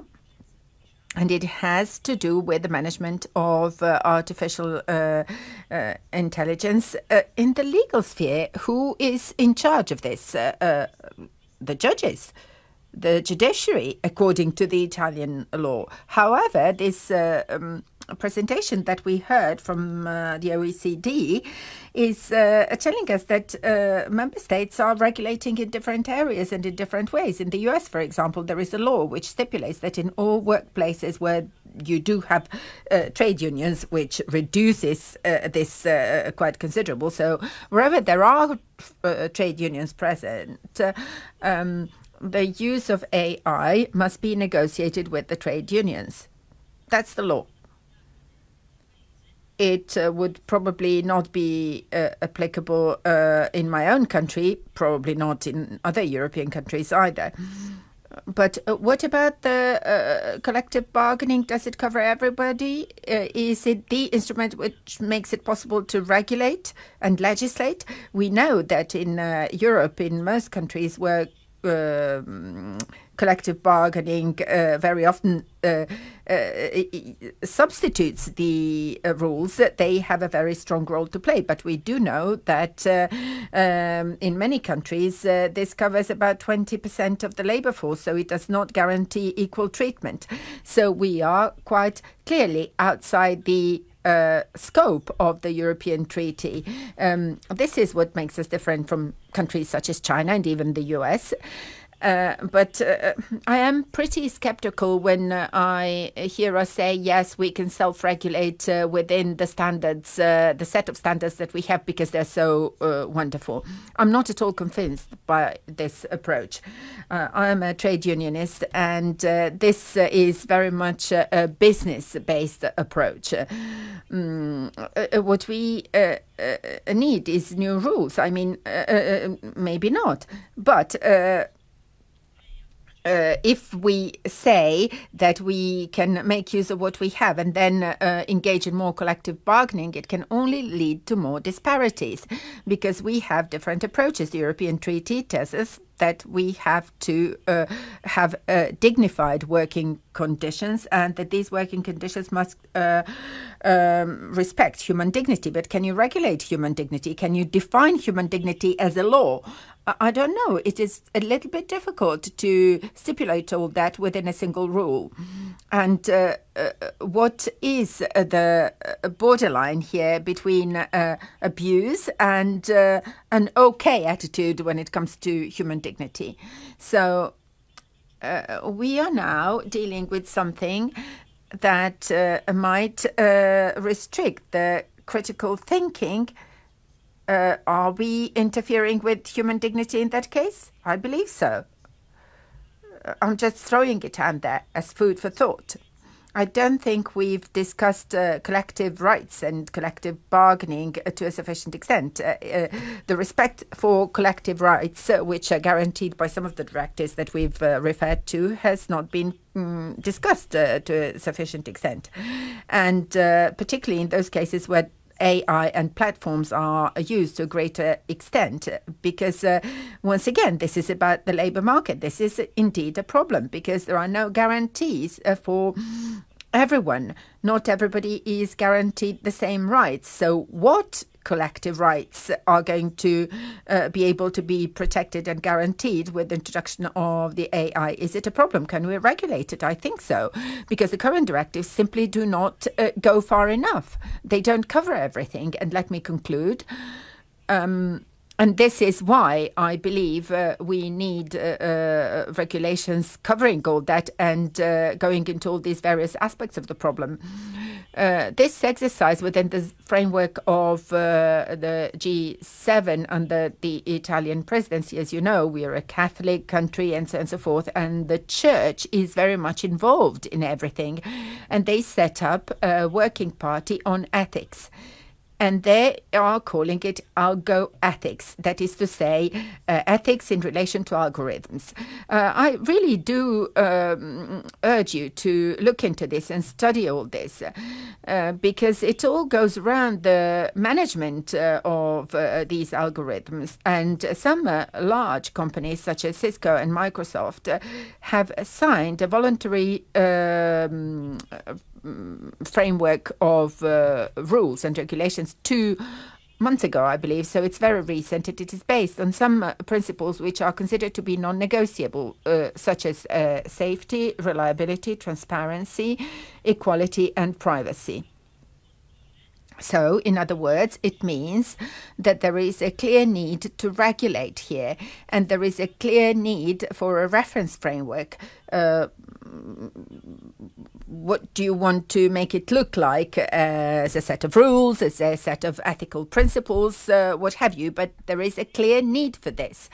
And I must say that, once again, within the framework of the G7 discussions, the international social partners signed an agreement on AI, where they say that they believe it is necessary to have a regulatory framework to govern this. So there is clearly a way of working on this. There is space within which we can do this, particularly at the EU level, and particularly because we have a solid set of rules governing everything to do with dignity at work. But seeing as this is an evolving process, we really do need to make progress. Thank you. Would be fun if we arrive after the Roman Catholic Church in leading the digital transition as a union. And let me pass the floor to Isabel Schumann, so that we can actually get, it's a provocation, but it is true that it is that they understood it's a frontier of values in a sense. But thankfully we have we've seen today a lot of engaged partners on this, and the European Trade Union Confederation is leading on this as well. Isabel, to you, maybe to understand, what are we really asking to the union? What is feasible and what are we pushing for? So, first of all, I would like to thank you for this very vibrant and stimulating discussions. I think there are a lot of ideas around the table. I think the one that comes up is, of course, we need more regulation, because the workplace is a has its specificity in itself. It's not you can't just put a product on the market and say we'll see the potential effect, positive or adverse, or very negative effect, and then we will do something. Because I think here what we see is that there is a vacuum in terms of the legislations, and we have to close that. We have to close it before this innovations is taking the lead, or the innovator beyond this innovation, I would say. They are making profit. And the less regulated it is for the moment, the better for them. And being involved in the aftermath of the AI Act, when it comes to standardizing or putting standards, private norms, to set the AI algorithmic system as a product, we have one seat. And even that does not matter, and we have to pay to be at the table of the discussions. But next to us is the GAFAM, with so much money and so much financial interest in the whole business that, of course, the unbalance of power is there. And the specificity of the workplace is exactly this one. We do not have the same power in front of the employer. So if the employer, that it was said from Mrs. Moore, asks you, okay, are you okay to give your data to me? And if the employee say no, then the job is gone. It's clearly this level of non-possibility to bargain anything and to have. So there is a responsibility of the society, of the legislator, to take on board an innovation that should deliver for all. And I think this is an issue of fairness, social justice in society. Yes, we want an innovation that allows, as you said, to have a potential development at the workplace where the workload might be different, and we might have ease, as it was said also in the health sector. We have a positive evolutions there, but we have also a negative one, and this one has to be addressed. And clearly, those one out there that develop those algorithmic management, the developers, if they have a self-assessment of whether their product on the market affect or not the workers, it's not enough. Because those developers have a consumer in front of them. This is the employer, not the worker. And they have to comply with the terms of reference of what should the product deliver. So here we have to be clearly in these situations whereby these constructions do not take on board the workers. But what it does to the workers, it makes the workers a commodity. And clearly here we are in the level of below anything which is ILO standards. Workers, labor is not a commodity. And I think this has to apply to everyone. No one is beyond the law. So I think we above the law. Sorry. So there is a vacuum here to be addressed, and I think it's very important that we do that. In particular, because the businesses and the platform, amongst others, were exempting themselves of those obligations. The one of employers saying, "I'm a platform. I'm not an employer. I'm an intermediary. I'm not an employer. So I don't have to bother about that." So I think there is this dimension to take on board. The issue of over-regulations or too much regulations, no-go. It's a no-go because there is a need clearly here. And there is a need in particular to take on board the fact that if you don't regulate the development of this technology, you will end up exactly as we were in the platform, which is the infringement of basic trade unions' rights. And I just give you an example that I experienced myself. We were demonstrating in front of the Commission to make sure that the platform directive, it was in the making, would deliver. And what did we do? We organized some riders. So we said to them, just come in front of the Commission, we will have some coffee, we will just, showcase that, there is a need to move. Or need to act, would say the Commission say, and to act now. So some of them came, and it was lovely to have them on board. We thought we were supportive. On the moment, the algorithm could say or could inform the platform that those riders were stopping a bit too long than for a ride on a place where there was a demonstration organized by trade unions, the ETUC, by the way. Some of them were disconnected right away. And this disconnection meant not only do they have no access to their data, the payment, but they were prevented to have access to other platforms. So there was a blacklist of those riders. And here is not only the mistreatment of people, is also the non-respect of workers' rights, the non-respect of trade union rights. And this is not something that the European Union can afford. We have the European social model. Clearly here, we are not nowhere in that. And I think this is where we should make the difference in the European Union. The last point I would like to make, and I'm closing that, there will be disruption due to generative AI. And for the moment, what we've seen is that this dimension is affecting the low-skilled workers. But with ChatGPT, with other DeepL Pro and co, what we will see is that the highly qualified are going to be affected very quickly, if not today, by the fact that a machine can replace them much quicker. And it's not just the interpreters or the translator, which have spent years in their education. It's going to be also the lawyers. No? It will be a large number, a large range of groups of society where here some of the machines will replace them. So the question is the value of work. And if we put all the emphasis on skills and educations, but these educations will not be valued as such anymore on the labor market, or by businesses, by the way, because the machine can do best, whereby at the end of the day, if you don't control what the machine does, you really have a problem in terms of, and the interpreters and the translators know that, it's a nonsense what you get back from the machine. And at one point, I think here we will have to address these situations that we need also to make clear that here again, a machine is a machine and has to stay a machine.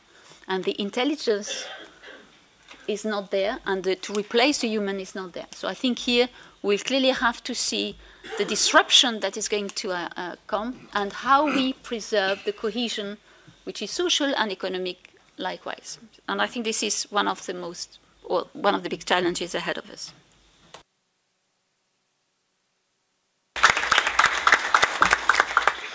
Before opening the floor to all of you for comments, questions, and input, so prepare your intervention. It is my pleasure to give the floor to Mr. Uebe, from the DG Ample. It's difficult to come at the end, and I don't know how much you can share, but I'm quite sure that you have learned a lot in the last legislature, championing as well the directive, the platform directive, and I'm quite sure that there is a movement within the Commission on understanding where we can go. There is a space for an initiative on algorithmic management, and we hope maybe we can find another champion in the upcoming Commissioner, Minzatu, that maybe learning from the leadership of Schmidt can drive change in this direction. What are your expectations? Yeah, good afternoon, everybody, and thank you very much for the invitation to an interesting afternoon discussion here. I'm actually quite happy to speak at the end because I'm mainly in a listening mode for the reasons already Laszlo Ander mentioned. We are in times of transition. You just said it's not easy to talk now. You all know that the hearings will start in early November.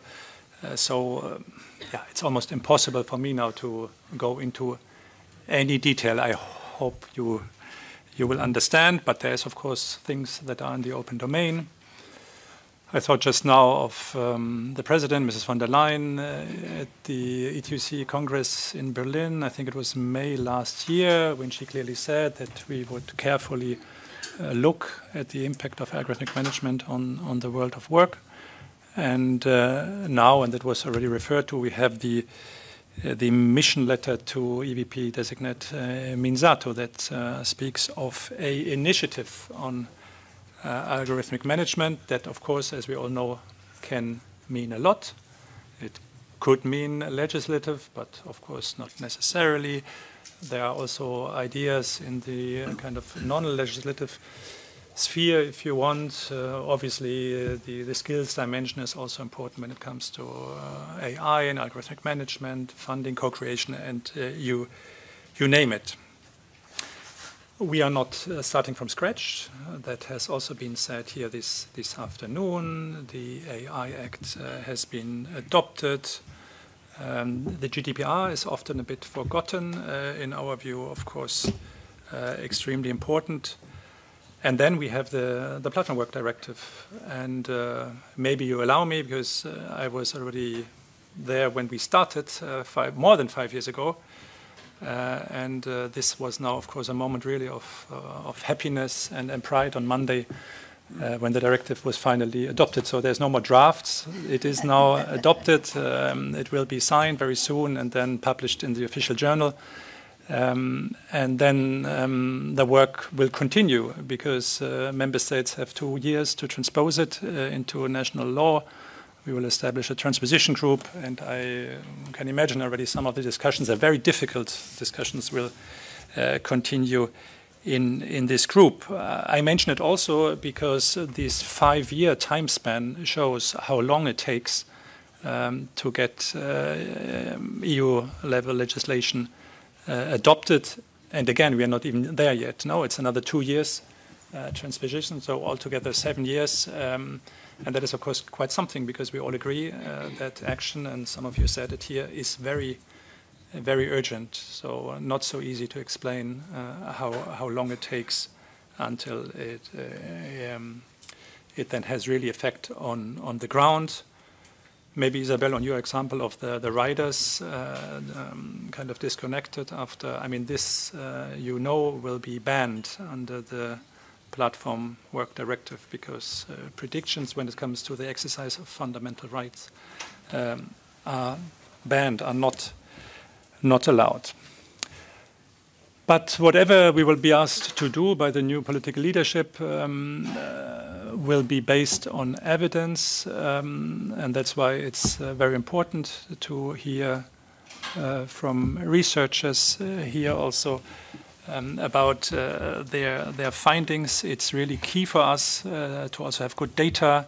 If you only think of the Regulatory Scrutiny Board, where a potential initiative would need to be defended. So I can only plead to all the researchers in the room to keep that in mind. We, of course, also do our share. We have done one large scale study on the topic, also smaller studies. The Commission will soon publish a Eurobarometer on the topic.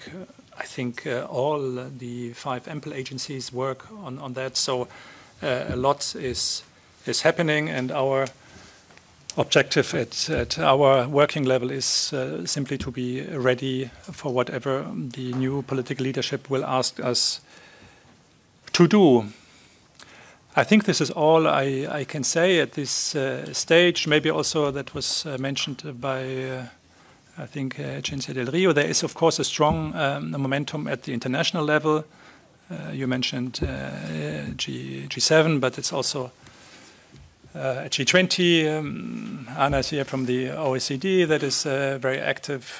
The ILO will launch their standard setting on platforms in, I think, May 25. So that is, of course, also helpful now to have this momentum at the international level for whatever we're going to do. But I personally believe it could be another great opportunity for Europe to spearhead developments and to deliver another blueprint for governance also beyond Europe on a topic that has clearly a major impact on the world of work as we have known it for many decades. Thank you.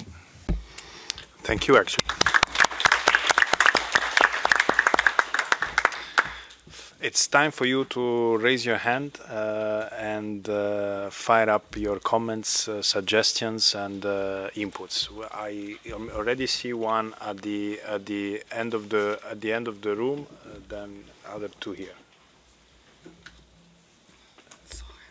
Please, you can already start. Yes, thank you so much. My name is Diana Šabata. I'm a Croatian trade unionist here, and thank you so much for organizing this debate.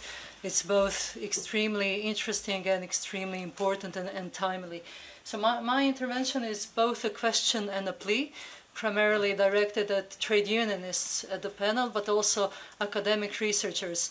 So namely, my point is that we have ample evidence and very rich debate on how employers, or actually the capital, uses algorithms, artificial intelligence for their benefit and to control workers.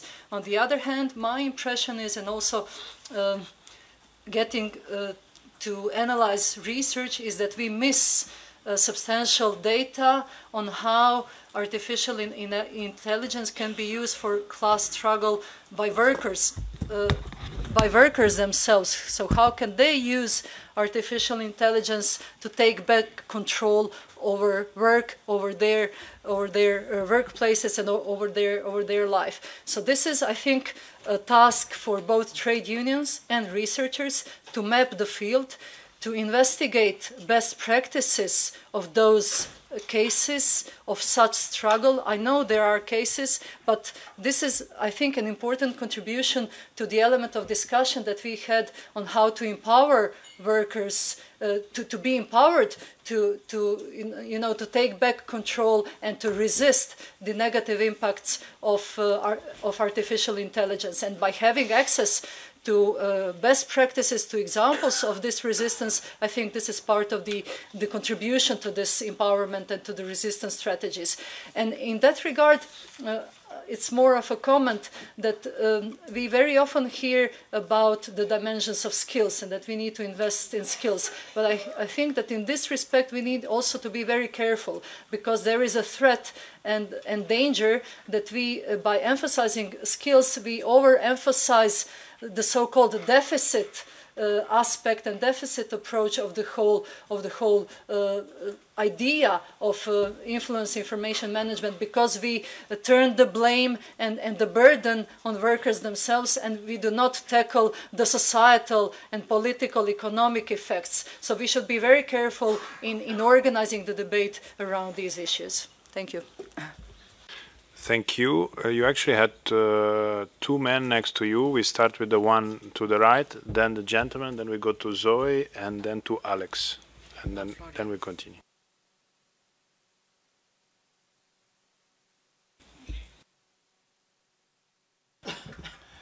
Thank you very much, Chairman. Theo Kalianos, University of Bonn, and an old-timer of the European Commission. I have a very precise question to be addressed to both to Professor Koundouris and to Mr. Max Übe.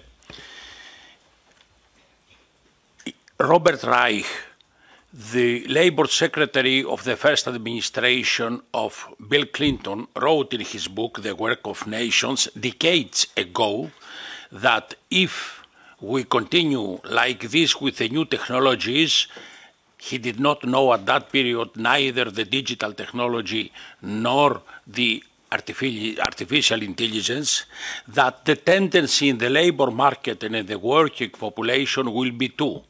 First, a category of managers who know exactly how to manage the computers, the machines, and the second will be only the artist.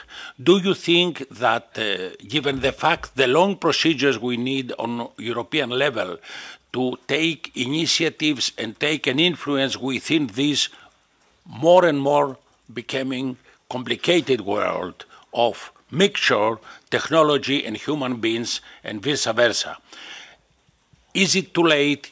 Is it space enough on time and maneuver to intervene? Thank you for a short answer. Thank you actually for the intellectual and creative question. We go to the other gentleman. Thank you. Microphone.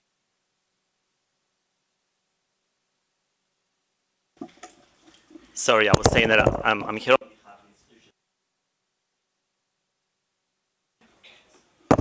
Now? An international NGO based in the UK, so we are particularly interested in the impacts when it comes to health, safety, and well-being. So congratulations, I mean, for the research and the findings being presented. I think that there is an assumption that when it comes to real monitoring of workers' progress and performance, as the lead researcher has said, the technology is already widespread. So, and also, according to the study, most of the consequences to workers tend to be of a psychosocial nature. So, I think it's been mentioned, autonomy, workload, and job security. And we know also that some of the current frameworks in place might not be fit for purpose. So, I'm not sure if it has been mentioned, but there is also like a framework agreement on digitalization that could be covered in this topic. My question is in relation to the current review of the occupational safety and health directives that the Commission is carrying on. Is that could be an alternative for this issue, or also the calls for a psychosocial risk directive? Thank you. Thank you. We go to Zoe.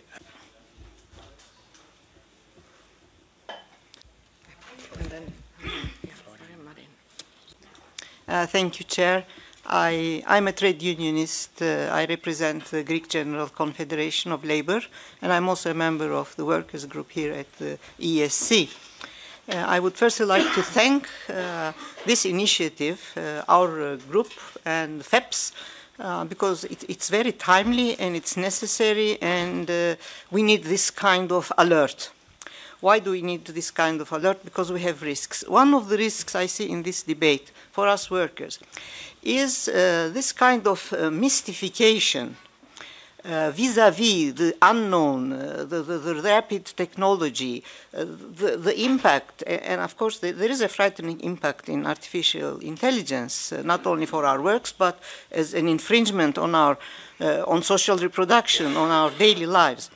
But we need to demystify this. We need to contextualize artificial intelligence and the risks it entails within the context of capitalism and platform capitalism. Platform capitalism is becoming quickly emblematic as a new phase of capitalism in the 21st century. And if we see that, we can understand better the challenges that lie ahead of us. We should remember how capitalism deployed technology, I mean very brilliantly, explained by Marx, and how technology is vital for profit-making in capitalism. And remember the continuities, that this development, artificial intelligence and platform capitalism, do have, they carry on characteristics of Taylorism, even Fordism. So if we put it in context, we can understand it better. Are we as workers in a positive phase to rise up to these challenges? No, we're not, because I mean, there is this clear trend toward regulation. In my country, Greece, we're still suffering from the onslaught of precarity, from the onslaught on our rights, on an institutional context, collective bargaining, that the crisis, the memoranda, and the Troika has left us. And it's not only in Greece, it's all around Europe. I mean, just look at the composition of the new commission. We were speaking about this yesterday at the European Trade Union Confederation Executive. I mean, this dilution, where is employment? Where is the, you know, where did this portfolio go? It's all over. So institutionally and historically, we are not in an optimum position to rise up to these challenges, but I believe being a trade unionist is in our fabric to be optimist. We have to be optimistic, we have to rise to the challenge, and we have to be informed. We have to inform ourselves, our members, educate our members. I mean, in my union, we have people whom I would call, they are completely, I mean, you know, people who are high-ranking also are not really up to the, I don't want to call them digitally analphabet, but they really need, you know, a sprucing up in this thing. So we need to do that. We need to educate ourselves. We need to monitor what is happening and incorporate it in our collective bargaining, in our negotiations. And we owe this to ourselves. We owe this to our members. And this educative aspect is really the added value that comes out from today's event. So once more, my thanks and my congratulations to all the distinguished speakers.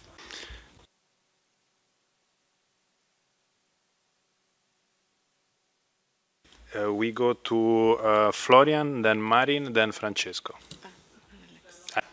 Thank you. I'm Florian and Marin at the same time. Thank you for this. So thank you for this debate. I think that is really interesting. I studied Taylor and Fayol in my first year in the university. And right now, they are the classic of the management schools. Right now, we are discussing basically in the same structure, in the same framework. So I'm negotiating collective contracts. Basically, we have the same problem as, I don't know, 60 years ago, but now in the relation with the AI, which is slightly different. I'm negotiating collective contracts, and I want to deliver concrete results to my member. I'm a trade union leader. So my questions to you are the next one. What are the future skills required to negotiate a collective contract in the context of AI? In order to prepare the leader to face this challenge, because they are not prepared in understanding programming lines and, I don't know, algorithms. They are not prepared for this. They are prepared to represent workers. They know exactly the social rights, but they are not prepared for this game. Then, what are the measures immediately necessary to protect jobs in the future, but also in the long term? Because again, this is also crucial to integrate all this into the collective contract, into the negotiation process. And then what are the organizational measures in order to prepare a union to face this challenge? Thank you so much. Alex, briefly. Thank you. My name is Alex Tursky, Post-Platon's Foundation. And being specialist both in business and IT technology, I would like to make a very simple statement. AI itself is not good or bad. It just serves to the master at power. And if you have just one company and many people, and of course power has power because only one, AI serves to it. But if you have a situation that one person, many companies wants to fight for this person, well, AI will serve to the person. So the question is not what we do with the AI, but how can we shift the power from the companies to people? And this question has a simple answer. We can do it again with modern technologies. And it reminds the story of a professor who comes with a basket full of stones. You know the story. Is it full? Yes. But then he puts some sand to it. It's still full. Then he can put some water to it. Still full. So we are talking now about companies. It's stones, but we have a sand, one-man companies. They were started to rise with help of platforms. Now, actually, our study shows that if we move the data from platforms to people. That's what we discussed with Ms. Moore. We will help people to sell not only themselves, but sell their skills. I can repair my bicycle, I can make pancakes, I can do a lot of stuff. So if data is on my side, if I just announce what I can do, it will be hundreds of platforms with AI which will fight to get to me, and I'll have some kind of dashboard. Today I want to repair a bicycle, tomorrow I want to write articles. So we really can create a situation when people have power in their hands, and then AI will serve to people. So we don't have to deal with AI, we have to shift power to people and help them to sell skills instead of working for companies. Thank you, Alex. We go to Francesco, but then there was... Microphone.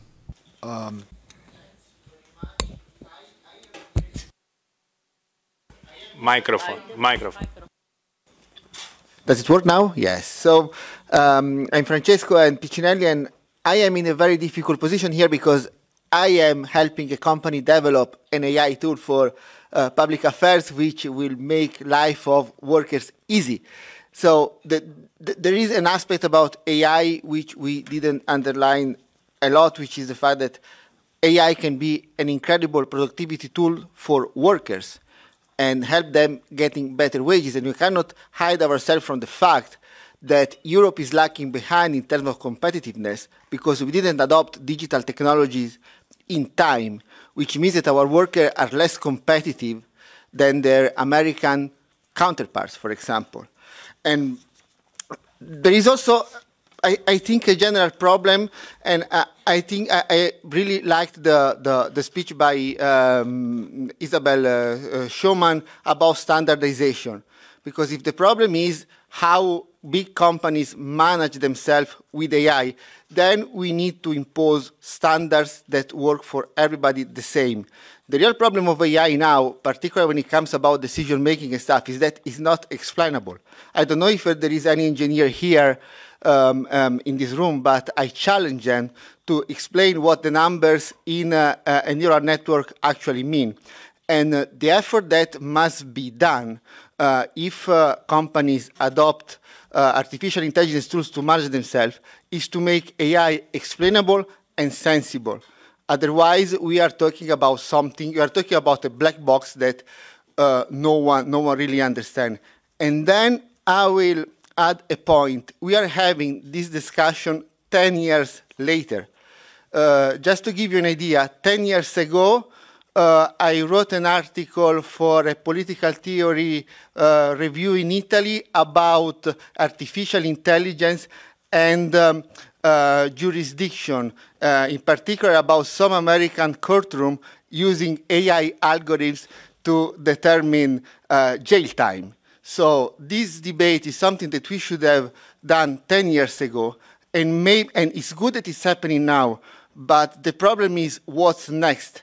And now we need to prepare ourselves for the challenges for the next decade, because I think that you already lost the battle for a public, standard, explainable, and even European AI. Thanks. Thank you, Francesco. Maybe we have another one from the gentleman next to you. I think we cut it here because we have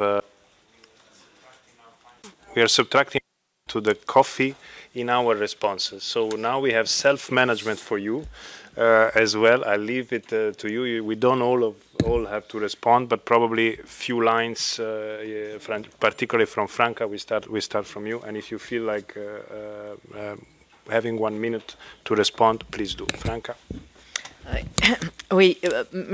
Yes, thank you very much.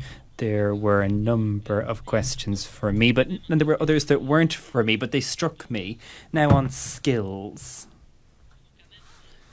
We have to say that 80% of future jobs, we actually don't know about them today, 80% of them. So we talk about skills a lot, but in France I know about training models that are up to date, but we actually have difficulties in training people for these future jobs that we don't know about.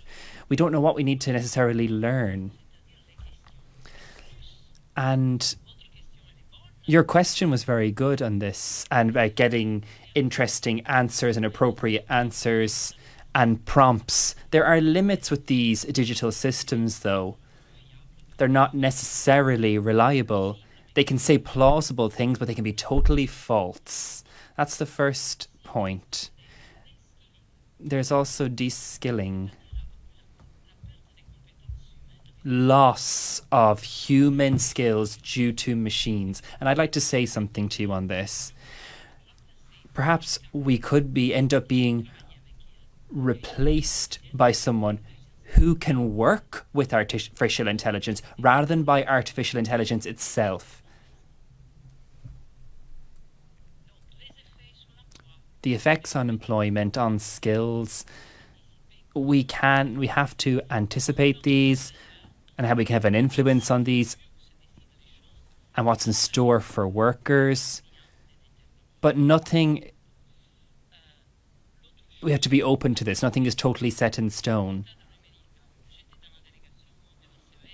I was in the delegation that discussed the accord you've mentioned, and I don't have specifics on this, but this agreement can be implemented in France, Italy, Spain.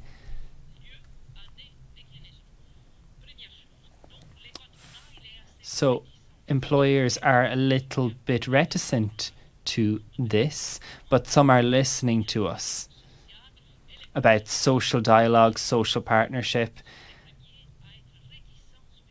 Sometimes they talk about how these can perform miracles, but these are actually sometimes the ones that are a bit reticent to this agreement, to this accord. It doesn't actually say a lot about artificial intelligence, AI. There's only a little chapter on that, and I think that needs to be addressed as part of that agreement. I think Cinzia now will take the floor. Sì, vorrei rispondere solo. So I'd like to respond to 3 points. First, the question by Diana, how do we empower workers? It's a very wide-ranging question, but of course, when it comes to collective bargaining, that's a powerful tool, but it can also be used to create the so-called enabling conditions that states should create in order to strengthen the social stakeholders when they negotiate.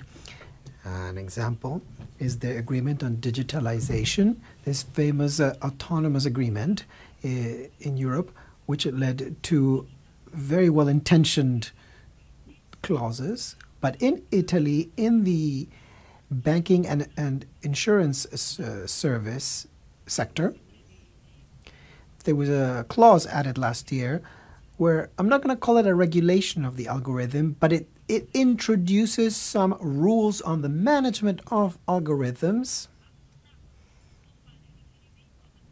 And they wanted to make a reference to the European agreement.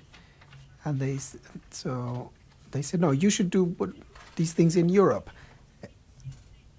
So they signed it, but they didn't want to mention it in the collective bargaining agreement, just to let you know where we stand. On health and safety, the Polish presidency asked us for an opinion on health and safety relating to artificial intelligence. So we'll be working on that. First of all, we'll see what the opportunities are that it creates, because we've visited some labor inspection agencies, and AI can help us with risk assessment, so risk prevention. But we, as a trade union, requested for the directive on psychosocial risks.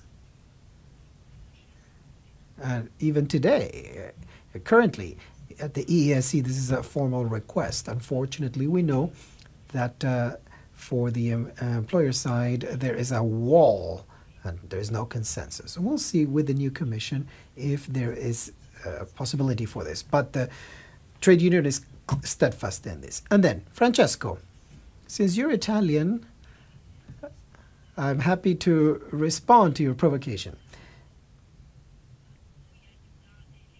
When you help companies to become more productive, do you think about working conditions? We've lost the microphone, I'm afraid. Vi ponete anche.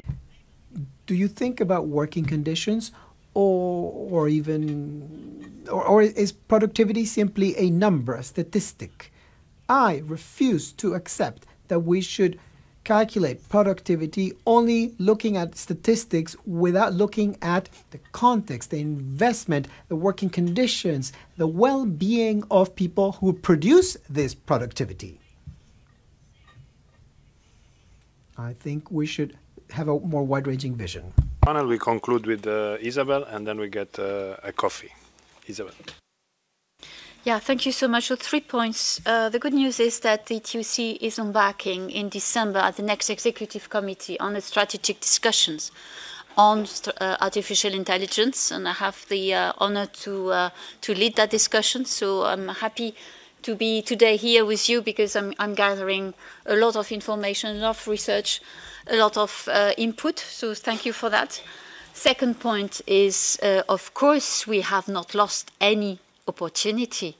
We have one, and I think we demonstrated with the GDPR, with the due diligence directive, that a regulation in Europe can have positive effect outside the remit of the European Union and better protect workers. And I think here this is clearly also the task that the European Union should have, and I'm very happy that Ursula von der Leyen already took 2023 at the TUC Congress this engagement to move on with an initiative, and of course an initiative from the Commission, backed up, we hope, by the European Parliament. Still this promise from the last mandate with a large majority will trigger at the Commission level a legislative initiative, and we are working on that one. But here we have to be clear. If we are not regulating at the European level for the workplace dimension, who is going to do that? The private norms setters, those one, so the rule for business by business, where clearly here we will go towards a lack of democratic process in setting norms that will not deliver for any one of us here, but will deliver for the one who are making profit on the data, on the algorithm. And the last point I would like to make is, of course, the trade union has a responsibility. And of course, we have to negotiate collective agreement. And of course, we have to be next to our colleagues or with our colleagues to defend the interest. And I will just give you an example. When you enter a workplace, you have a badge. It's a common, no? And this is a badge to guarantee to the company that no one else than you with that badge enter the place. So it's a dimension of the purpose of gathering new data when you enter, when you go out, is to make sure that the security dimension is used. No? So this is the purpose. European Works Council member, so the only transnational representations of workers in companies, were made aware of companies using those data of the security one, no? For tracking whether at what time you came in, at what time you go out. So another purpose to use the data. On the basis of, I could also use the data for tracking the working time, went to some workers and say, you're not enough time here. Your working time is not the one you asked me to be paid for. So here, clearly, the one who made the difference is the trade union who went straight away to the employers and say, you're misusing the data that you are collecting. And this is the responsibility of the trade unions, to be present in the businesses and to make sure that they have these informations, how the algorithm work, what are the data collected for, who has access to the data, are these data used potentially by third parties? Is the business allowed to sell that data with or without the consent of the worker? So you have to have this information. You have to be consulted. The Directive 2014 that was mentioned at the beginning of these discussions, you have to be consulted.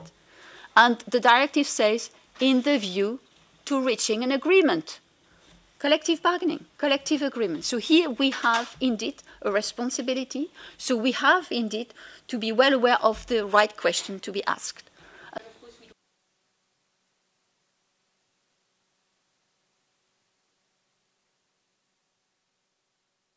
To the employers who should know actually what are the characteristics of the product he has been introducing or wants to introduce at the workplace. It is his or her responsibility, not yours.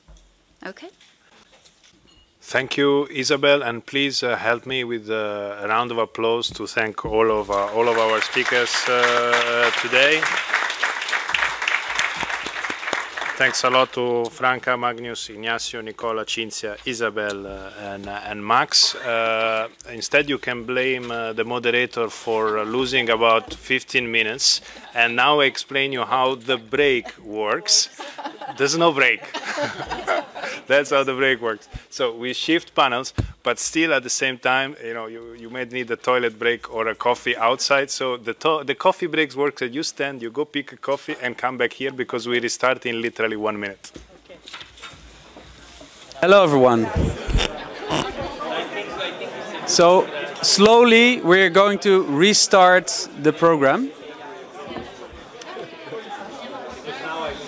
Hello? Slowly we're going to restart the program because I think on my clock we are, I think, 15 minutes behind schedule, which is still within the border of acceptable, but we don't want to lose time on the content. So I understand as well that you need time to network and drink your coffee. There will be a network reception at the end with nice drinks and some bites. So don't worry, there will be plenty of time to do that. My name is Gerard Oosterwijk. I'm the digital policy analyst for FEPS. And part of my task is to run the digital program. So you've seen already before in the first panel a presentation from Magnus Thorn Jensen. And to my both sides, there's researchers of another publication that actually came out this week. So we will present that later.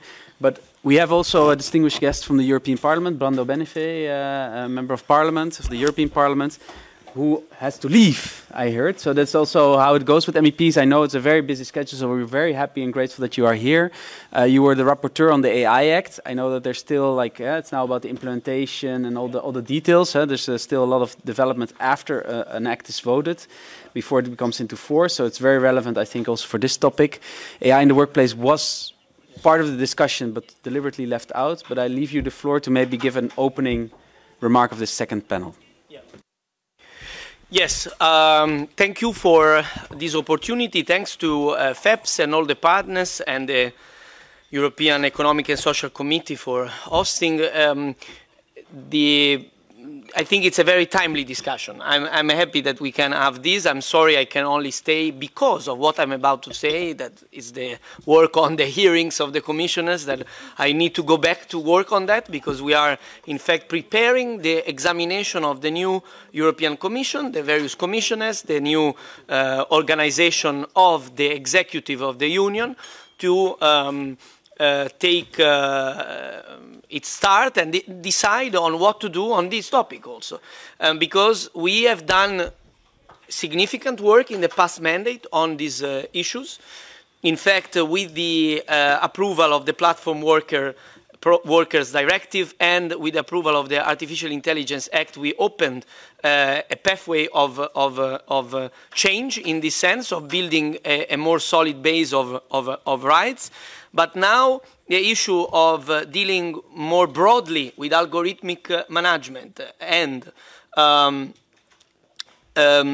the labor and workplace implications of AI that could only be tackled partially, I will now make some examples, through the AI Act, needs to be completed, in our view, with a directive on AI in the workplace. This was proposed officially by the European Parliament through an act of the Parliament, the resolution coming from the work of the so-called AIDA committee, the Artificial Intelligence in the Digital Age Committee, because the Artificial Intelligence Act, this first in the world regulation on AI that I was negotiating on behalf of the Parliament together with another colleague in the past mandate, was preceded by a study committee on AI that studied the various implications of AI, also geopolitical implications that would go over the remit of the law, so a larger view, more of a political perspective. And with that report, we already said, okay, we need an AI Act, a market act that actually came, but we also need to tackle workplace implications that could be tackled only due to legal base issues through a directive linked to employment policies. So, in fact, the AI Act, just to be very concrete and direct, what did we get into the Act, and now we need to check that it's implemented correctly. We will do that. I will, together with another colleague, co-chair the implementation working group of the Parliament for the AI Act. It will meet first time next week to check the Commission and the Member States if they do their part in implementing the Act. Also for the workplace part, I give you a few examples of what we have got in there.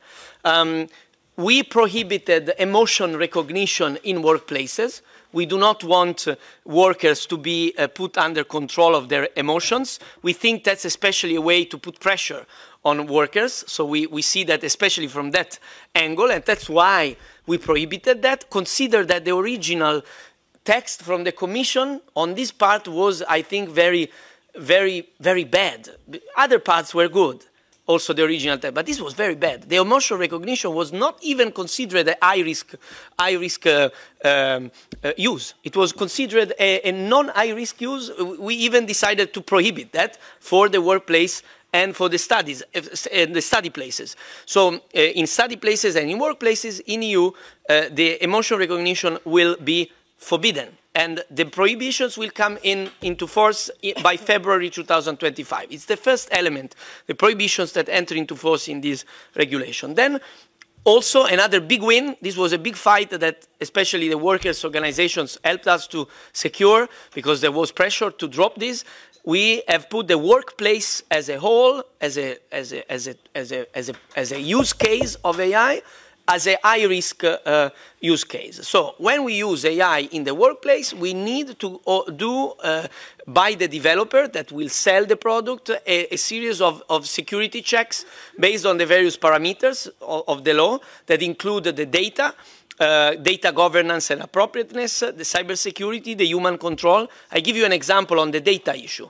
Today we have systems used in the workplace, for example, to select workers, so hiring, that have learned to discriminate women, have learned to discriminate non-white people.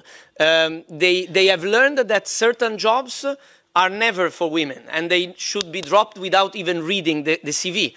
And the problem is these systems are always considered super neutral, super fair. This is the approach of society. The human may have the biases, but the system will select the right ones and then the human will do the final decision. This is the typical situation today. And we still have in Europe, this is a very easy example to be very quick and clear, of algorithmic discrimination, algorithmic bias that we try to fight in the workplace context through the AI Act. And also we have wrote very clearly that the AI Act is not a roof, is a floor. What does it mean? That we can have extra, hi Nicola, we can have extra protection for workers by national law that can be on top of what is decided through the AI Act. We cannot say the Act covers and you can't do more at national level. We can do more. This was important to be specified to avoid legal cases in front of the European Court of Justice of like contesting a form of gold plating against the law. But we need, as I said, the AI in the workplace directive because we need other things that we couldn't secure because of the legal base. We couldn't just work on that, like mandatory training, mandatory safe guards in terms of safe workplaces, and a more structured role for the social partners. Because in the AI Act, we brought in the social partners. I did it with my amendments. There was never the mention of social partners in the original text. I brought them in and we obtained that the social partners and the workers need to be always informed when an AI system is introduced in the workplace, even when it is not an high-risk AI, but for transparency reasons, there must be an information that is immediate. but we want more structured role for the social partners, and this can be done through a directive on AI in the workplace. And finally, the last thing I want to say, so we have a lot of things to do. This is what we will discuss in the hearings, how we can go on in the direction I was explaining. But also I think we need the broader discussion on the algorithmic management, because we cannot accept that we have done the Platform Workers Directive, which is a very important work. I see now Nicolas has joined. He was one of the crucial actors for that to be delivered. And I think this is very important to say and underline. Without Nicolas, we would never get the Platforms Workers Directive. I say it, I'm the Parliament, so I'm the one can be critical on the Commission. I've been already, as you have heard from me, but I must say clearly that this was a crucial effort that obtain the results, obtain a success. But we can't stop there. We need to deal with the algorithmic management on a broader sense in the workplace, also when it's non-AI, but it's simply what we see today with the algorithms that we see in the platforms, and in other workplaces they are used, and they are sometimes in fact, getting out of the regulation. They are trying to not be under control in terms of respecting the fundamental rights of workers. So this is, I think, what, in my opinion, should be at least part of our effort to continue in a direction that we started building, but we need to do more. And thank you for all the support you will give to all of us to work in this direction, because I think we need to have a real social Europe. We need to be very active and delivering on these topics that are so crucial for the new workforce and the new workplaces of today and of tomorrow. Thank you very much.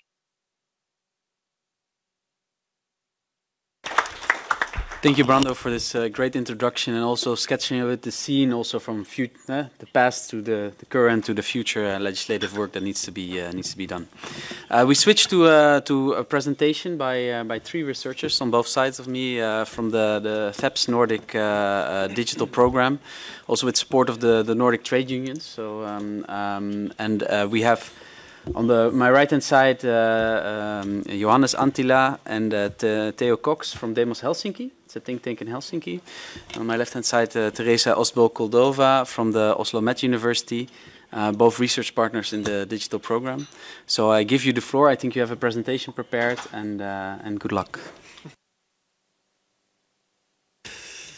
Yeah, thanks so much, Gerard, and thank you all for giving up what I know is very precious coffee break time to come back and listen to this presentation. So, as Gerard mentioned, we conducted a sister study to the one that Magnus conducted and presented earlier, looking at more in-depth qualitative engagement with researchers across Sweden, Finland and Norway about their experiences, again, of algorithmic management with a similar kind of research question, but really looking at the experiential and kind of more in-depth qualitative level rather than that more systematic survey study that Magnus undertook. Now, I know that we all being here is an indicator that everybody understands the significance of the technological transformation that algorithmic management heralds. So I hope you can bear with me and humour me by stating the obvious a little bit to start. Now, new technologies don't crop up and are not used in a vacuum. They're part of complex socio-technical systems in workplaces. And that means that they are influenced by the power dynamics of workplaces and of societies, and also they can in turn influence them. This diagram, which is taken from our report bringing together the Nordic studies, really indicates the two levels of operation that we found algorithmic management to work at. So, of course, there are the impacts on workers' rights, and we've already heard really interesting discussions from Phoebe and others around how to conceptualize those rights, and on the basic elements of worker welfare. But also a more foundational level of a shifting balance of power between labour and capital, which has already been underway for some time, but can be accelerated by the introduction of new technologies. And crucially, these two levels interact with each other. Now, quite obviously, disempowered workers can't protect their own welfare and protect their own rights, but also downtrodden workers are in turn less able to organise and exert the power that is required to protect themselves. So we see these two mutually reinforcing levels of operation. And this is quite an obvious point, but it's really essential to keep in mind because it stops us losing the wood from the trees. Now, in the day-to-day struggles to protect and advocate for workers are essential, and they're a really important lever by which we can advocate for the cause of labour. But at the same time, we've got to keep this foundational level of the balance of power in mind over the longer term, lest we wake up one day and realise that the tools at our disposal to protect workers are no longer available to us. And the fact that this is occurring in the Nordics, you know, the bastion of labour rights across Europe, I think is really significant. You know, this is the canary in the coal mine for the rest of us. If we are seeing these effects on workers in the Nordic countries, then we should really be worried about the rest of Europe. And there's a lot of implications and learnings to be drawn there. Now, we're only going to discuss, in the interest of time, the Finnish and Norwegian studies today. But I think at that juncture, I'll hand to first Johannes and then Teresa to discuss a little bit about what we found in the Nordic countries. So, Johannes? Thank you so much, Theo, and hi, everyone. Thank you, and hi also from my side. We're going to do this so that I'm going to talk a little.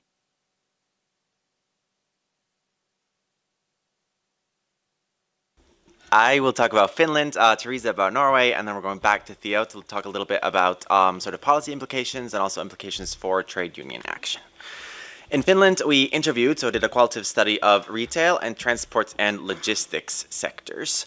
And since we've been talking so much about kind of on a high level, and Theo also greatly laid out kind of what is at stake, I thought it would really behoove us to jump into examples. I have a little bit of a pet peeve when we talk about AI at work, that actually there's AIs at work, and we should add that little S there, because it's really different if we're talking about kind of generative AI and how we're using it as white-collar workers, or whether we're talking about kind of, for example, the optimization and the prediction of work shifts in a store. So I just want to bring that context back. Whenever we talk about something, these different technologies have different implications, and we should also be contesting them in different sorts of ways. So that's why I want to talk through two examples today before then, you know, jumping a little bit higher. We talked to people working in one store where they had started to implement an optimizing algorithm for calculating work shifts. This algorithm took data from cash registers. So at the registers, they were taking data on how many customers there were, what they were buying, how long it took a person working at the register to service the customers. They fed that into an algorithm that then will predict over the course of 3 weeks at 15-minute intervals how many people would need to work at the store according to the algorithm. At the beginning pilot phase, the store that was using this said, hey, okay, well, let's believe the algorithm. So they did the work shifts in that way. For the next 3 weeks for the workers, they were a lot shorter than they also used to be, those work shifts. And then the manager said, at least in this pilot phase, that, okay, let's believe the algorithm and put those there. So what this ended up in, for example, was that one person was working alone on the opening shift of the grocery store. Now, if you had asked that person or any one of her colleagues, is it enough for one person to be working at the store on opening hour, where a lot of things need to be done, they could have told the manager that this is not enough, that there isn't actually only the cash register thing going on, but there's a lot more things going on. And I think in that silly picture that you see of a store, you get a little bit clues of what that is. So it's not actually only the cash register things that are going on in the store. There's stocking shelves, there's cleaning things when a spill happens, there's putting things out nicely, for example, there's unpacking and depacking stuff. So all this kind of contextual things that are ongoing that weren't a part of the calculation of the algorithm. And I think this really gets to the part of like what is the matter and why these things are sort of calculating things that aren't necessarily true. The workers themselves felt that this calculation that had been based on this data that the algorithm had eaten was in no way true in any way. So essentially what it did is that the workforce that was recommended by the algorithm and predicted by it was a lot lower than it would have been if you just asked the workers how many people we need at a store at a time. Okay, great. Then the algorithm people said, okay, well, maybe then we can keep on adding data and information into the algorithm. If it doesn't work with only the cash register, should we clock things, how long it takes Johannes to stock this shelf? Should we clock how long it takes Theo to clean up that mess? So then they started doing that. And the union representatives wanted also to be there because they realized that it's not the same thing if me, who is quite tall and able-bodied and healthy, is stocking a shelf, versus if it's somebody who's, for example, shorter and not so able-bodied or has a broken hand or a finger. So kind of the workers has realized this, that this is a point of contestation as well.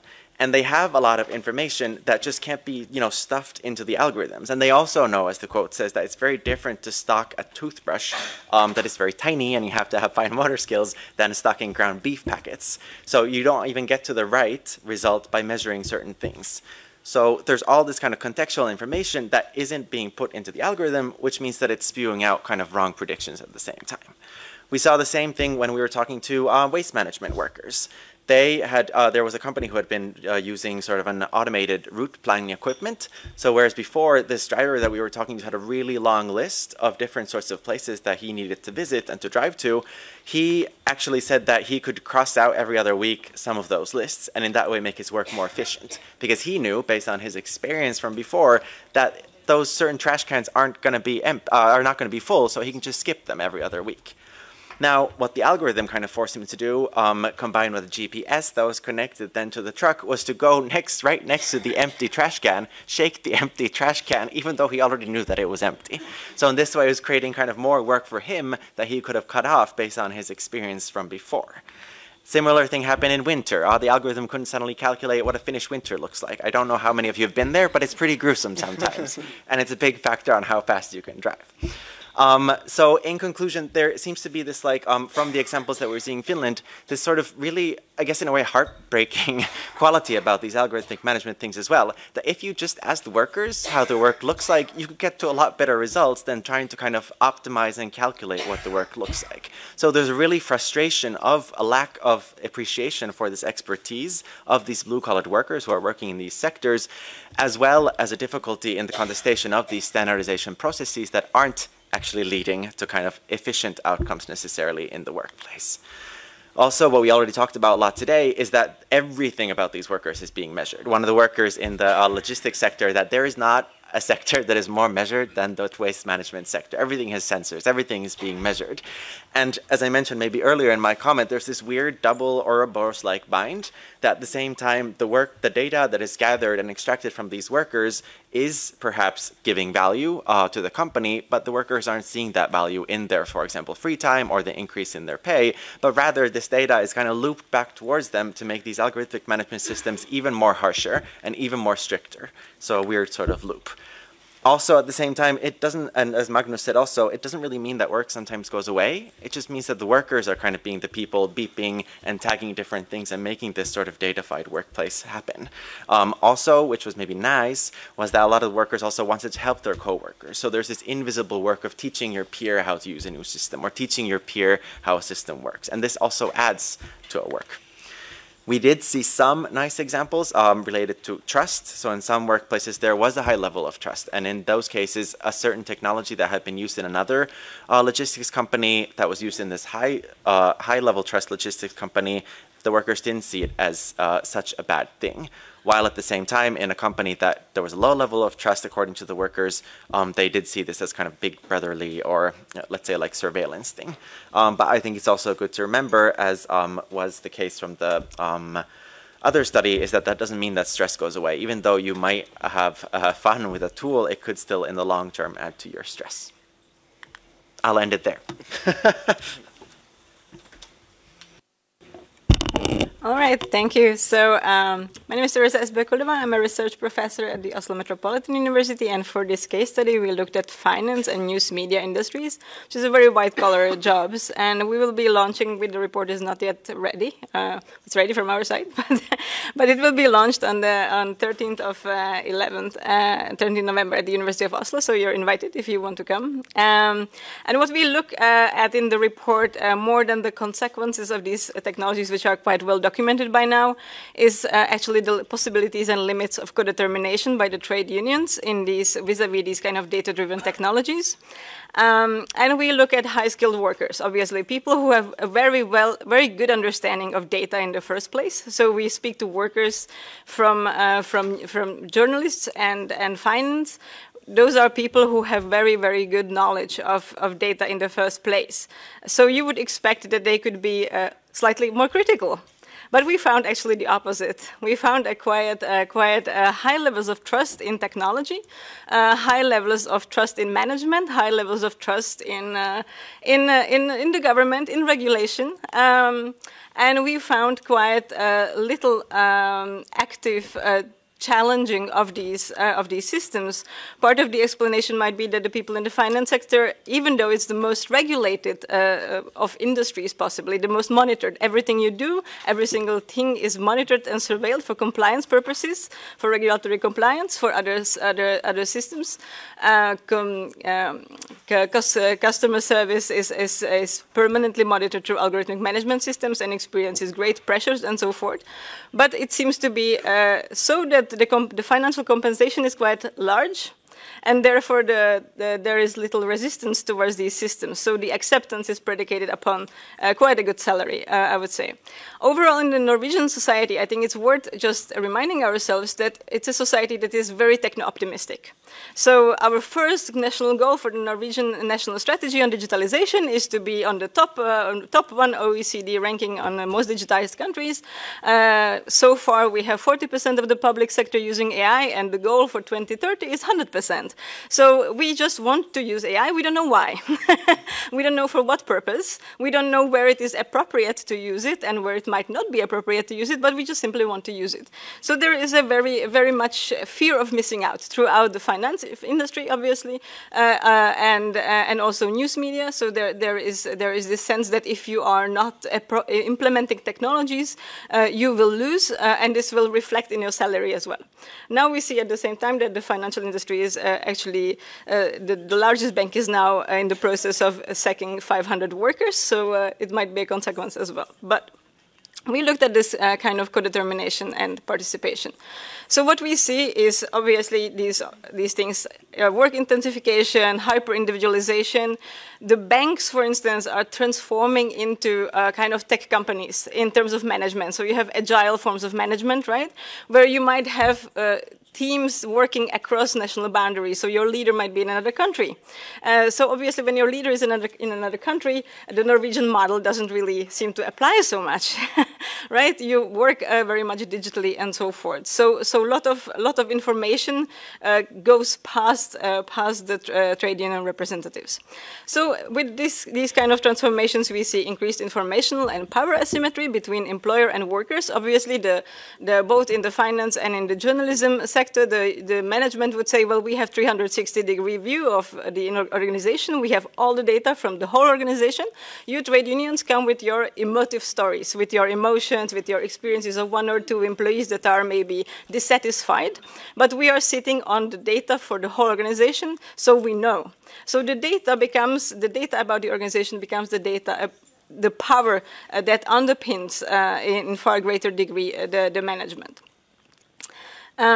So we have a transformation of knowledge. We also have a transformation of knowledge in terms of how workers are known to the employer. And this is crucial. This is exactly, you become a data point, whatever is available through these metrics that is recorded and that is somehow assessed becomes visible. But all you do, apart from that which cannot be recorded, is not visible, right? So you have that power asymmetry increasing.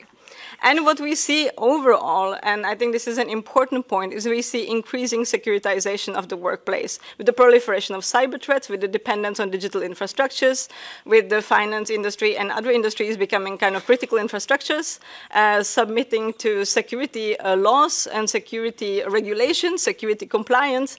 We see more and more kind of securitization within the workplace. So we have an example from the finance sector. So as I said, highly digitized, fintech, and so forth, you all know these things. In the Norway, it's regulated by the General Agreement, Basic Agreement. What is unique, and I think what can be a learning point from this case, is that we have company-level agreements in the finance sector, which pertain to workload and volume statistics. So basically, the union can negotiate on the use of these types of statistics.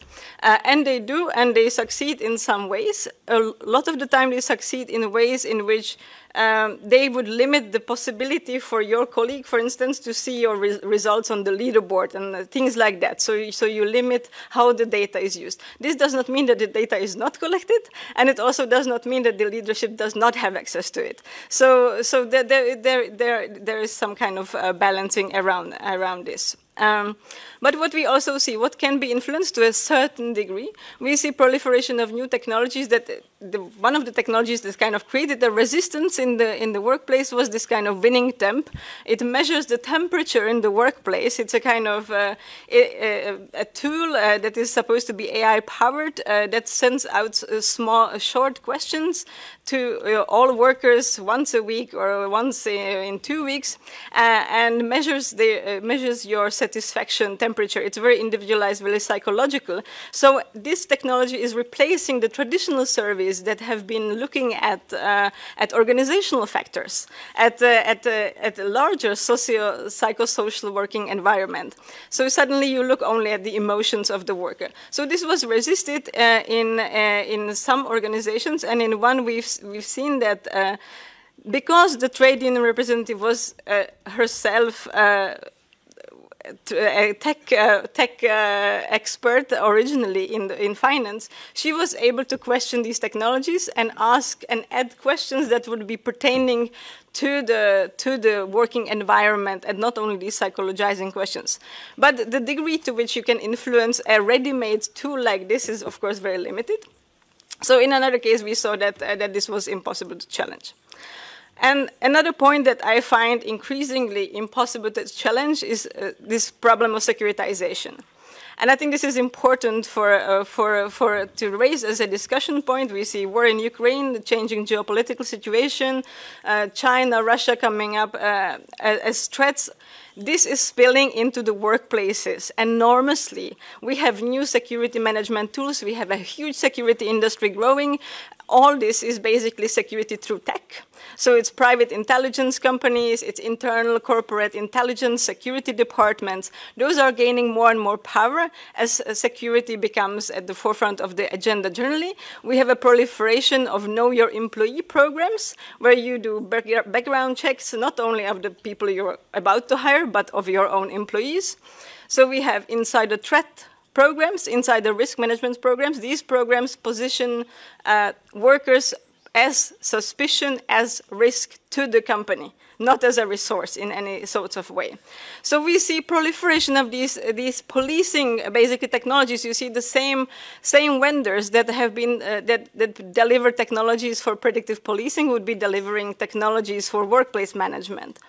So this is very crucial, and the crucial point here is that when things are introduced in the workplace in the name of security, in the name of cybersecurity, they are not being questioned by the unions. They are singularly in the hands of the security departments. So this is, I think, high time to question to what degree security can override other rights in the workplace. And we see the same thing with compliance. Compliance measures, compliance technologies, RegTech, and all these kind of regulatory technologies introduced in the workplace to comply with regulation, they have a function creep from another world. They can be used for management purposes, for security purposes, and the expansion of this kind of compliance is enormous. And the last thing, which I just turned briefly to the media, which my colleague did, I think that has to be raised, is the infrastructural power of these kind of technologies and the power of procurement. Because we see that most of these technologies are purchased as technologies that are seen as neutral, as a software, as a product that you simply buy because you want to be more efficient or more productive and you want to have more control. So these procurement decisions are totally outside of the bounds of the trade unions. They are done in the private sector by the top management, in the public sector by procurement different organizations that may be even a supra agency. In the university sector, we would have an agency that procures all digital technologies for the whole university sector. So you basically have no say within the organization on whatever technologies. You might tweak how they might be used in practice, but the premises are set, and those are usually American technologies, because if you have procurement at the top level, you cannot challenge it meaningfully. And we see that in journalism. We have this Kilkaya, is a tech company that is generating data analytics for all the media, basically in Norway, plus some in Germany, some in Sweden, some in Denmark. And this data analytics is shaping the way we create journalism. The journalistic practice has changed enormously. This is a public interest issue. The journalists are more and more governed by these kind of metrics, by these clicks, by delivering on what they publish. They're abandoning their professional judgment because they are forced by these metrics to produce things that will generate clicks. So there is a tension that they describe between their mission as journalists to produce things that should be discussed, and those things that the dashboard, things that people wish to consume. So this is a huge problem for democracy. Here you go. All right, I will do my best to be rapid here. I'm aware we're on the clock, but given we are here with the workers group, I think that the natural question to pose to ourselves in the face of all of this is what is to be done? And a few things to acknowledge up front. The first is that particularly in the Nordics, our colleagues in the unions are sometimes understandably sceptical to the role of increasing regulation, and we've heard that debate a little here on the balance of labour between unions and legislators, and the Norwegian cases do show the risks of increasing regulatory burden when this isn't matched by other forms of empowerment and regulation, namely kind of fueling increasing regulatory technologies and private consultancies offering services for compliance, and creating burdens for smaller firms which can actually enhance the dynamics of capture of markets by some of the larger and more unscrupulous companies. But so of course we've got to leave space for unions and to collectively bargain and operate effectively. However, we've also really got to acknowledge that few places in Europe have the union strength that the Nordic countries do, and that the law must act as a backstop and as a line of defence, particularly for those workers who are less able to organise in this way. And this doesn't mean that regulation needs to drag to a low and common denominator, but it should create, we've had the phrase before, a floor which can then be built on and create space for collective bargaining to happen effectively. Now, there is some space in existing legislation. We've already heard discussions of the AI Act and the potential utility there, although the key crux that we understand it is going to be around implementation and enforcement. It's all well and good designated things as a high-risk case. I think this is excellent, but where are the teeth for enforcement and implementation of this, particularly through the Commission's AI office and other institutions to ensure that this can really be backed up in action? And similarly, the transference of the Platform Work Directive to cover ordinary workers, given the recognition we've all made that this is no longer just an issue for the platform sector. Now, similarly, in terms of existing regulation, when we're talking about worker well-being and rights, the likes of occupational health and safety laws, the likes of the GDPR, again, there are provisions there which can be expanded. However, we've also heard discussed today that these laws were not built for the increasingly digitised world and workplaces that we are currently operating in. And so there's a need to investigate where these can be applied as is, and there's a shift in application, or an extension of the provisions of those to recognise the unique workplace context.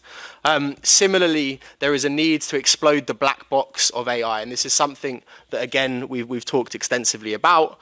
So logging which systems are used and the outputs that they produce in order to really create a paper trail which can be investigated and audited by worker representatives to ensure that there is accountability over all decisions and all uses which are made using algorithmic systems. Now, quite obviously, we've heard time and again the importance of worker representation and consultation at at every stage of the implementation process. And this is a key refrain throughout our work, that this will be essential in ensuring that the systems are used in ways that really support well-being and rights. And finally, the point to touch on, the one that Johannes made, this is fundamentally now an increasing source of value extraction. Workers are generating value through their data in a way that they haven't before. And this needs to be recognized in one manner or another. And this can be straight up compensation and entitlement to surplus, to recognize the generation of this value, and also the exploration, as we've touched on, of how there can be collective data rights rather than merely individualized ones, to ensure that workers as a cohesive unit can advocate on the terms of the value they are creating through their data. And now, finally, to finish at this foundational level, which again I would refrain, is essential to keep in mind of this balance of power. Now, while these challenges may be new, quite often the solutions are the same ones that they have always been. Worker power through unionization, through co-determination, and through collective bargaining. And regulation can play a role in supporting this, the spread of this, in manners that maybe it hasn't necessarily always been able to across Europe. And you know, our colleagues at Uni Europa have done some excellent work highlighting the ways that the law can incentivize union membership and strengthen trade unions. And again, this is something that's really, really fundamental, whatever the changes to workplace we're talking about. Now, we've talked about the mandating for transparency requirements, but also the needs to ensure that workers are empowered to make sense of whichever data and information they gain access to. And here the funded provision of expert support, funded by firms to trade unions, to ensure that they can rely on outside expertise to make sense of whatever has been made transparent, again, is essential. And on the topic of capacity building, enabling peer learning across trade union colleagues is another really powerful way to ensure that all workers across Europe can keep up with these trends. And again, there's a really nice Uni Europa database on collective bargaining agreements which feature AI and algorithmic management, which can act as a tool for peer learning, and more of that is certainly essential. And finally, addressing precarity in the world of work. So there is this intersection between powerlessness and the ability to fundamentally be abused by technology. So unless we address the root causes of that powerlessness, then the effects of technology are far more likely to be negative. So ensuring that workers on temporary contracts, on more flexible contracting arrangements, etc., still have access to a base level of worker rights is fundamentally essential. And I will finish here by just reiterating the point, that the solutions are not necessarily massively different to the ones that they have always been. That actually engaging, empowering, and involving workers is the fundamental way to respond to a changing world, whatever that change may be. So if on the back of the announcement of the Nobel Prize for Economics, anyone's interested in wading through kind of 700 pages of Power and Progress, I've saved you the time, you're welcome. That's kind of it. An empowered and engaged workforce is fundamentally what ensures that things go well. And to take another note on that effect, this future is not written. History has shown us that things are contingent and things can and will be different. But in order to do so, we need to create that strong and foundational base of worker power and working collaboratively with our colleagues in legislation and in colleagues in unions to do so. Thank you. I will hand back to you, Gerard, and sorry for the time. No worries, no worries. No, I think it was good, and we need the time to, yeah, there's an applause.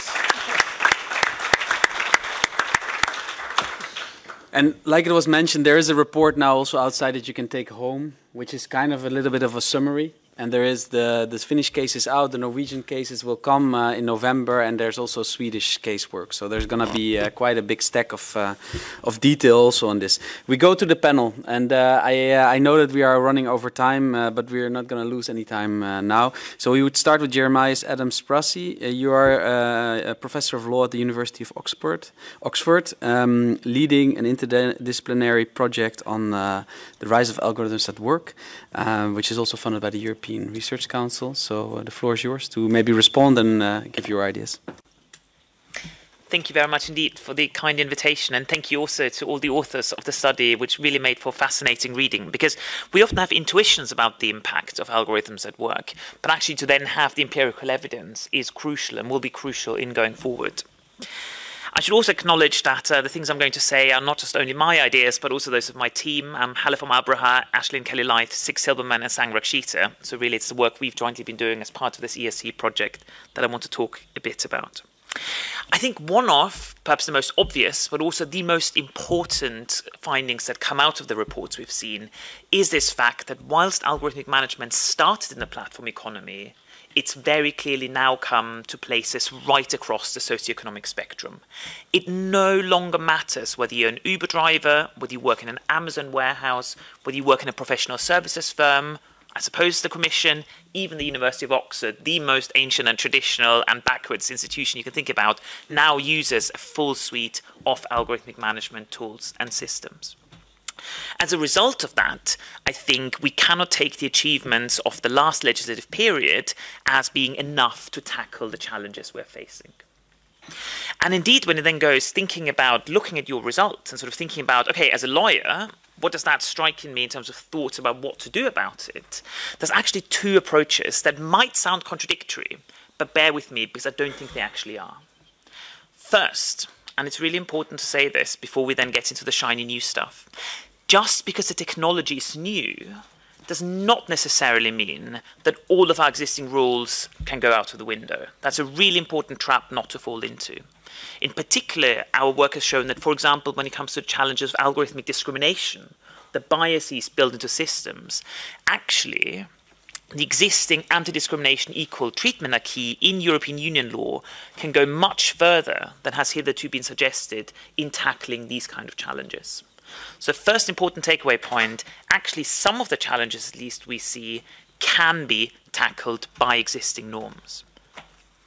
Having said that, I think we do also see some novel challenges, and I think we do also need to take a step back and think about what those novel harms are. And in a blueprint that we published, sadly, before you had the evidence, so we had to rely on intuition, now we'd have the evidence for it, so we'll definitely go and cite your work going forward. Our intuition and our argument was that there are really two broad categories of new regulatory challenges. One, a massive increase in information asymmetries and related privacy harms in the workplace. And second, a demise of managerial agency. What we mean by novel privacy harms and information asymmetries, well, one of the scariest illustrations is systems deployed to predict who might become pregnant, so you can then terminate them in advance. Or also frequently and widely used and available in the United States, for example, systems that try to work out which shops might be most likely to unionize, so you can then specialize, they send in the anti-union consultants there. The second challenge, the demise of human agency, well, one great illustration there is this idea that even management often might no longer understand or control the systems that are being deployed. In Baltimore, Amazon was sued even before the pandemic for alleged discrimination against trade unionists in their firing practices. And their defense, which was very clever and worked on the facts of the case, their defense was to say local management who run this plant neither understand nor control the system that fires their workers. Now put yourself in the feet of that manager, right? I'm managing an enterprise with 400 people. I cannot understand or control why people get sacked. The only exception was in the run-up to Christmas and Prime Day, they could stop the system from working, so they had all hands on deck. But beyond that, there was no managerial agency. So again, sometimes when I tell people that, I work not about workers losing their jobs through AI, but managers, they think that's a great idea. Who doesn't want to get rid of their boss? But actually take a step back, and it can be much scarier than you think. So then very quickly, what should we do about it? Well, there's a couple of responses. I think there's some things that are so fundamentally inconsistent with European values and fundamental rights that we simply have to ban them. And you look at Article 7 of the Platform Work Directive, notably things like the prediction of the exercise of fundamental rights, which we argued for and which now is in the final issue of the directive. There's a clear red lines that simply have to be there. But beyond that, I think we have to think about rebalancing these information asymmetries. And again, we've already heard a lot about how to do this. Information and consultation, involvement of worker representatives, both on a collective dimension through unions or other forms of representation, a really important way of balancing out these inequalities. But then also thinking hard about how we can restore agency. how we can restore human agency in terms of banning certain decisions, in terms of mandating human involvement in certain decisions, but also having what we now in our work call for, instead of having human in the loop, we argue that we should have humans before the loop and after the loop, maybe even above the loop. These various ways of creating avenues of contestation, of re-establishing human agency. So in conclusion, I think we should celebrate the Platform Work Directive as a really good first step. We can look with, shall we say, mixed feelings at the AI Act, because it doesn't really do very much, but has some potential downsides for it. I think what's really important to notice going forward is that both of these instruments are actually underdeterminative, but in distinct dimensions. The Platform Work Directive is underdeterminative, doesn't do enough because of its limited scope. Yes, it's great that it has rights for platform workers. It's even more interesting and great that it's got rights for all persons performing platform work, independent of their employment status. But as we saw right at the outset, this is not a phenomenon that's limited to the gig economy. So an important first step, but that scope limitation needs to be overcome. This needs to be extended to all workplaces, ideally to all workers, regardless of their status, who are data subjects and subject to these provisions. The AI Act, on the other hand, is very broad in its scope. As we heard at the beginning, all workplaces are covered. The problem is then, what do you get? Nothing. As the Court of Justice has made it very clear, this underlying system, the new legislative framework that's at the core of the essentially product regulation, was never intended to confer rights onto individuals. The whole point of a Platform Work Directive, of an instrument here, would be to create rights that are then enforceable for individuals in their workplace. So those are the challenges we've got. The good thing is we've actually got solutions to both of these problems. We know how to deal with the underdeterminacy in terms of the scope. Look at the AI Act. We know how to deal with the underdeterminacy in terms of the rights. Look at the Platform Work Directive. So actually put those two things together and hopefully we've got a fairly clear way forward for an instrument. I know we only have the call for, what was it, an initiative on algorithmic management, but I think push as hard as possible that that initiative becomes a binding legislative instrument. Thank you. Thank you, Jeremias, and let's merge them and get it over with within the 5 years, because as we heard from Max, it's a long process, but still we should push and should aim. I go to the next speaker, is Laura Nursky. You're the head of program Future of Work at the Center for European Policy Studies, so it's not FEPS, but SEPS. There's often like a misunderstanding. We kind of stole your name. But it's always good because SEPS has a great reputation, so it always looks favorably for FEPS as well, although we have also a good reputation, I hope. Well, good afternoon and thank you for having me. And also from my side, congratulations to the authors of the studies, both Theo and Johannes and Teresa here, but also Magnus. I enjoyed your presentations very much. So we've heard a few times today that algorithmic management is spreading beyond the platform economy and how that poses threats to worker rights, job quality and well-being. And while algorithmic management has the potential to streamline operations and in that sense potentially benefit workers if done well, its unchecked implementation can have severe negative consequences. So in my research, I highlight the need to identify different types of algorithmic management that each have their own specific harms. We've heard several examples, both in the presentation by Theo and the one by Magnus earlier. And I categorize two types. So on the one hand, there is algorithmic human resources management, and on the other hand, there's algorithmic operational management. So algorithmic human resources management is the application of algorithms in traditional HR processes, like recruiting, selection, evaluation, and even termination, which of course poses threats to fairness and human rights. Things like biased data sets and opaque algorithms can perpetuate existing inequalities and lead to discriminatory outcomes. Now, the other type, algorithmic operational management, is the application of algorithms in operational management processes like task allocation, scheduling, work instructions, and those have a more direct impact on job quality and worker well-being and psychosocial risks in the workplace. And to me, that's where the real danger lies, in the everyday experiences of workers. Imagine being constantly monitored by an algorithm, your every move scrutinized, your tasks being timed to the second, your performance being assessed on the data collected by the algorithm. and minute-to-minute instructions being given to you on how to do your work. As you can gather from this list, algorithmic operational systems come in all sorts and sizes, each affecting different aspects of job quality. So algorithmic scheduling systems dictate rigid task sequences for workers that limit worker scheduling autonomy, which we know is an important buffer to stress. Algorithmic work instructions can make technical work more accessible to non-technically schooled people, but if done too rigidly, it can also limit learning opportunities and skills development in the workplace, which we know is essential for future competitiveness.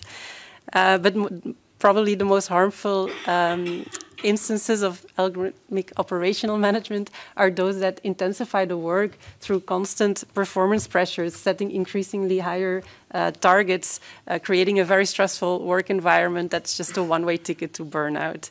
So yes, comprehensive regulation of algorithmic management is essential.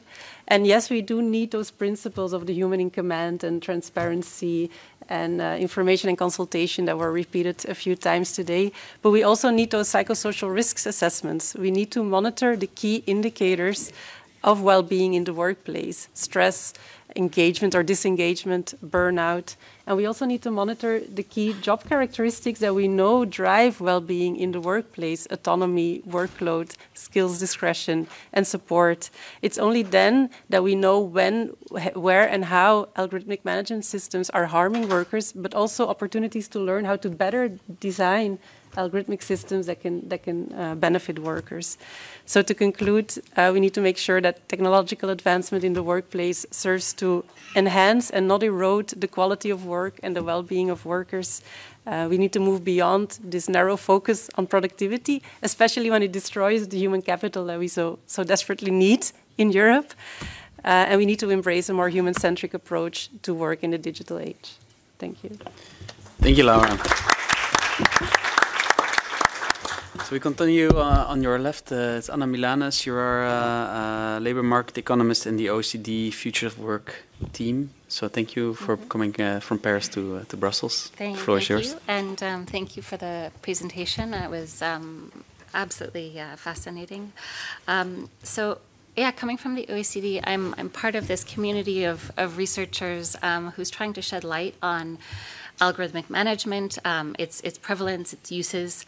I think we started talking about this around 1 year ago as the OECD was scoping new work in this area.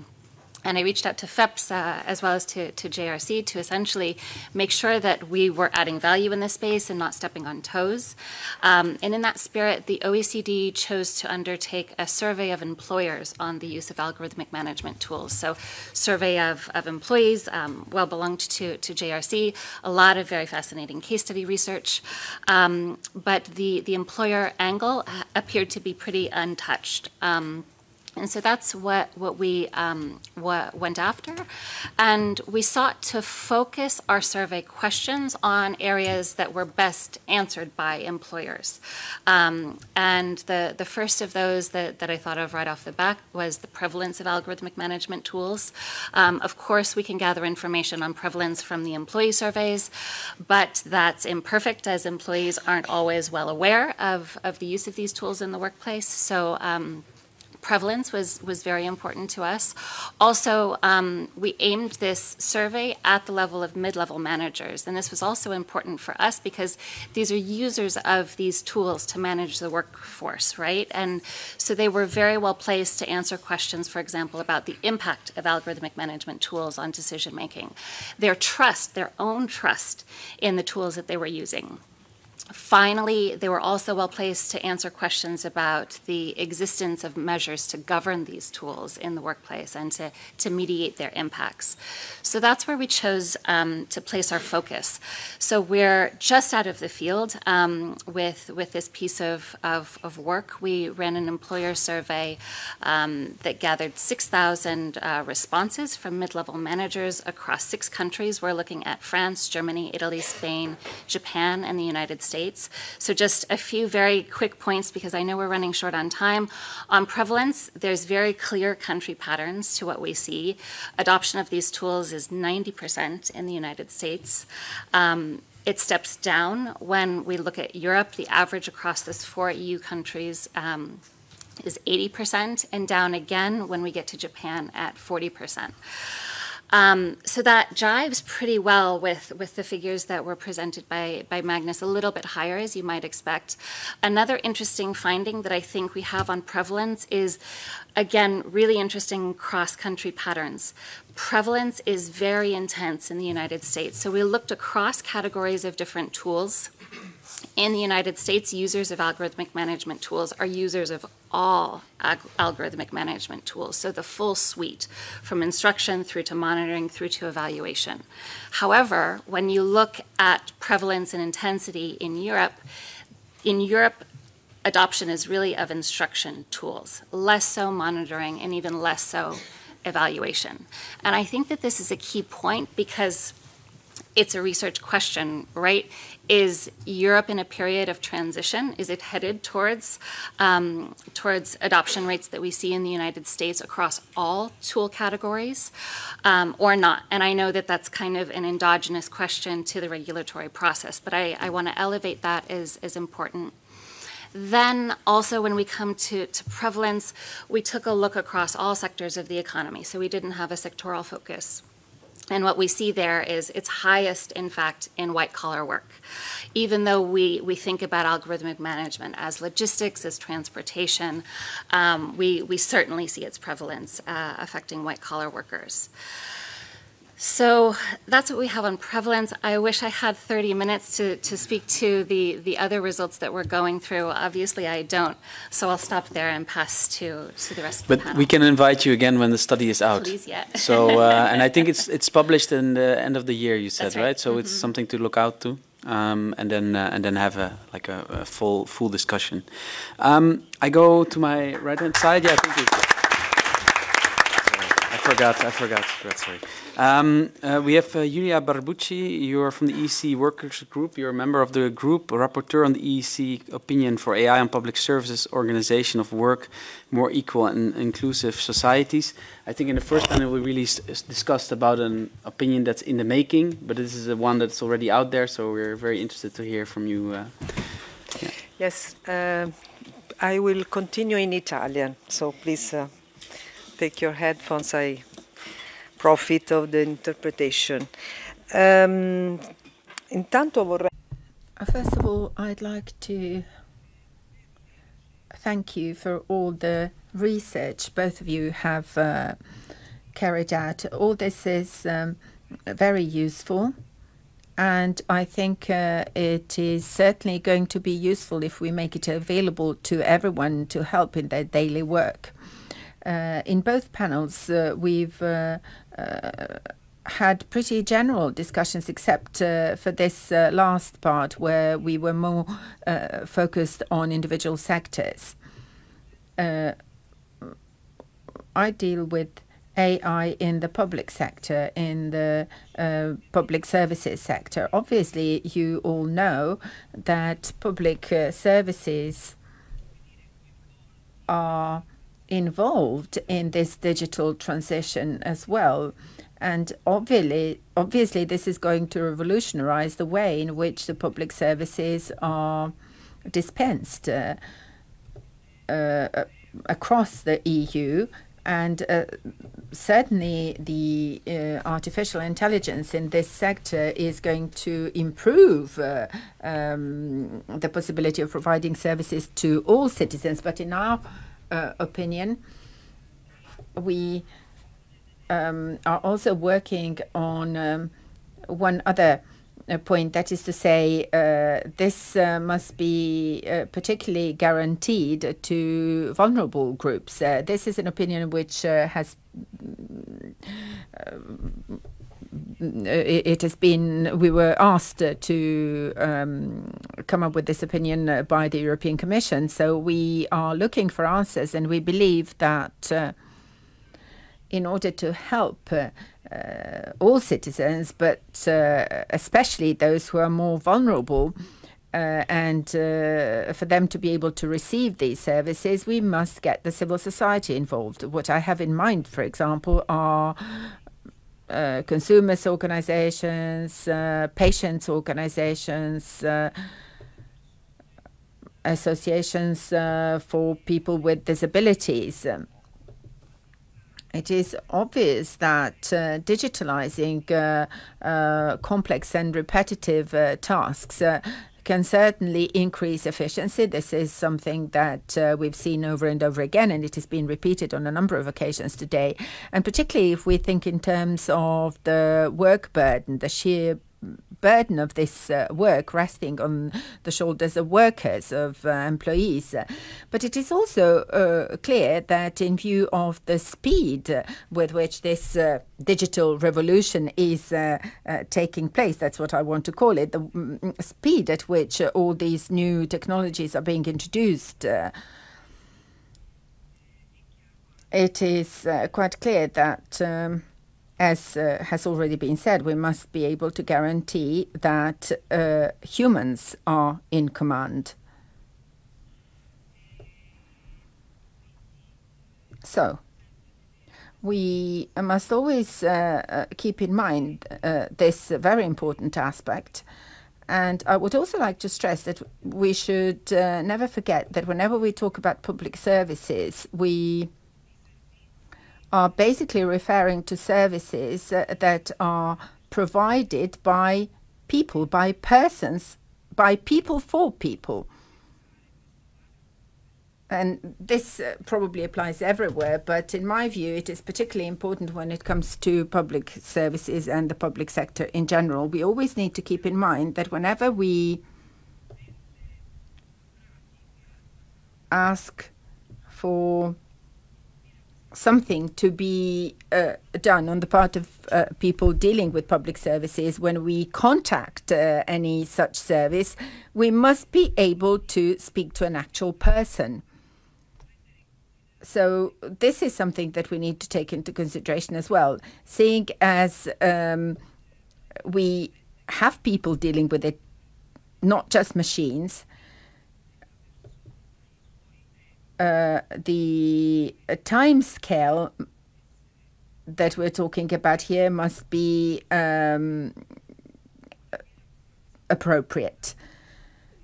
And also, I wanted to say something else that has already been mentioned before, but is of special importance in the public sector, and that's to do with data, personal data. When we discuss the enormous quantity of data managed by public services in general, we must be aware of the fact that we also deal with a huge number of sensitive data. And thus, this means that, well, we're talking about people's health information, any data regarding their pensions, or applications or requests for unemployment benefits, for example. So not just health information, but social services, welfare, what have you. So this means that security must be guaranteed at the highest possible level, both when it comes to acquiring this data and processing this data, and last but not least, the storage, data storage. Also, a great deal has been said about what trade unions should do and what employees should do. But I believe that there is also a need to deal with the algorithm. What does it mean? That the trade unions must be present during this bargaining process, as it were, be by the side of the employers, stand by them. And this is something that has been done in the past, but it must continue to be done in the future. Social dialogue, collective bargaining, and in more recent years, we also have some examples of collective bargaining that was successful. For example, the agreement on the digitalization of public services. And it is a Europe-wide agreement which has not been transformed into a directive by the European Commission. However, it sets a good example that must be replicated at the national level. So that should be our starting point. Collective bargaining, as Cinzia was saying, yes, we do not have the same level of protection in all member states. That's true.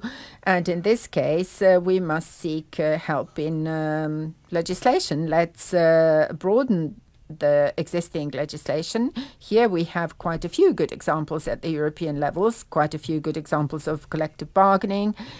It is difficult, it is not simple, but these are things that we must get used to. We know it's not going to be easy, but it must be done. And that's all for the moment. Thank you. Thank you, Julia. I think we are running over time heavily, and I was told that at 6:30 the translation will stop, and we have some more speakers. So we have with us the last speaker, and then I think we wrap up this panel. Unfortunately, we had too many good speakers, I think, and we were late also in the beginning. So Valerica Dumitrescu, if I pronounce correctly, you're education officer at the ETUI, the Research Institute of the Trade Union Movement. And we couldn't do this panel, of course, without the ETUI here. So thank you for being here. Thank you very much, and I will not take too much long from your time. I'm just, the ETUI is not only research, but it's also education. So I'm representing the education part, but I'm working closely with one of my colleagues, Aida Ponce del Castillo, who is a researcher with whom we've done a great job. We at the ETUI, and I'm not talking about myself and Aida, but I'm talking about the entire team, especially I see Wouter here, who've done a lot of work on platform workers, and I will invite you to have a look on all the survey he did and he conducted. But we are focusing on our work on two main domains. So on supporting trade union, implementing the provisions and exercising the rights in both the AI Act and Platform Work Directive and other instrument issues from social dialogue, as we know, the European Framework Agreement, and also we've seen a new, let's say, agreement, for example, public services in 2022. So they are good initiative and good examples, and we work closely with the union to try to implement. But also to understand AI system at work, because by workers, we do that through building AI literacy. So we organized in the last 6 years training for hundreds of workers from different sectors, mainly education, transport, logistic, public servants, and not only. And we observed that in general, they are unaware of their data rights. I mean, we even found, let's say, someone from European Work Councils saying, what is GDPR? From a very important company. So, and this is recently, last year. So we are still struggling to know the rights that comes from the GDPR, what are personal data, and how they can work with it. They are unaware of the social partner agreements, because normally they are signed at the national level, at the sectoral level, but then when you go to the basic, then they don't know. And this is our advantage when we run training, that we meet workers' representatives coming from sector, but also coming from the company level. And there we get the pulse. And last but not least, they have a tendency to be charmed by this technology and seeking to negotiate to algorithm, but instead of focusing on what is essential, the value of work. So, and also avoiding the dehumanization of work and industrial relation. In that sense, in the recent year, we said, okay, how we can translate our colleagues' research paper into understandable, let's say, elements for the workers' representatives. So we came up with a set of games. So we introduced gamification into training, and we came up with a game which is composed of two parts. The first part is introduction to AI. So when we say introduction to AI, not only a bit of history or the main terms, but also to see what type of application you can find in different sectors. And this is a very interesting, because it's kind of big canvas. When you ask them, you challenge them to identify application which can find them today, which may arrive tomorrow, or they will be on the long term. And this is something that works a little bit of their capacity to look further than today. And also to their capacity to understand what does it mean AI and what is not AI, and what are the implications, because a third step is that to look for risks and opportunities of that application at the workplace. And this is one of the part of the game that can be applied to every type of training. It doesn't matter if it's collective bargaining and so. And this is what, let's say, answering to my co-national, Marin, saying, okay, what can we do in terms of training? And also Zoe was mentioning about that. Then the second part of the game, it's a board game. We all like the board games. And we started inventing it when we were in COVID, when I spent a lot of time with my kid on playing board games. So that was a good idea, because we like to play, and through the play, we learn more. And this was a benefit, because it's like a goose game, you know it. So yeah, I have a piece of paper, much better than, yeah, it's just a simple one. But what is interesting in that is that each of the participants, they get to play a role. And it's not just the worker, it's not an employer, it's an AI developer, can be an NGO for environment. You know, so there are different roles, and when you play it, you end up in challenges, and challenges are case studies. For example, introducing a monitoring watch in a certain sector, or in the education in terms of grading and so on. And we ask them to solve that case from the different perspective and work together. And we started applying the game in different circumstances, and ANACT, which is a French agency, and also I would like to thanks to Franca, because she was coming in our first AI training. Then they take it over and they said, this is a good tool to play it with our social partners. So the game is created in a sense that can be adapted to different sectors and can be modified. And yeah, this is the tool that comes to, let's say, translate the research into practice, let's say. So yeah, that's shortly what I wanted to mention. Thank you. Thank you, Valerica. And I think it's also very good because one of the outcomes also of the research in the report that was presented at the beginning of this panel, it's also about the capacity building within the trade unions and within the workers. So I think we should definitely follow up on this and to see also how we can help disseminate this work. I want to have a round of applause for all our panelists. I'm very sorry we don't have time for questions. It's we need to improve that, I think, for the next opportunity. But I would like to thank you and then welcome to the stage our closing remarks. Yeah, the closing speakers, I would say, Nicolas Schmidt, Maria Joao Rodriguez, and Lucy Studentniczka. Yeah, Studentniczka.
Okay. So, in a way, I've got a good news and a bad news. I start with the bad news, which has been already announced. We are just having interpretation until 18:30. So I'm not going to be that much, delaying the prominent speakers we are having. But the good news is that we are having networking reception then after here in the atrium.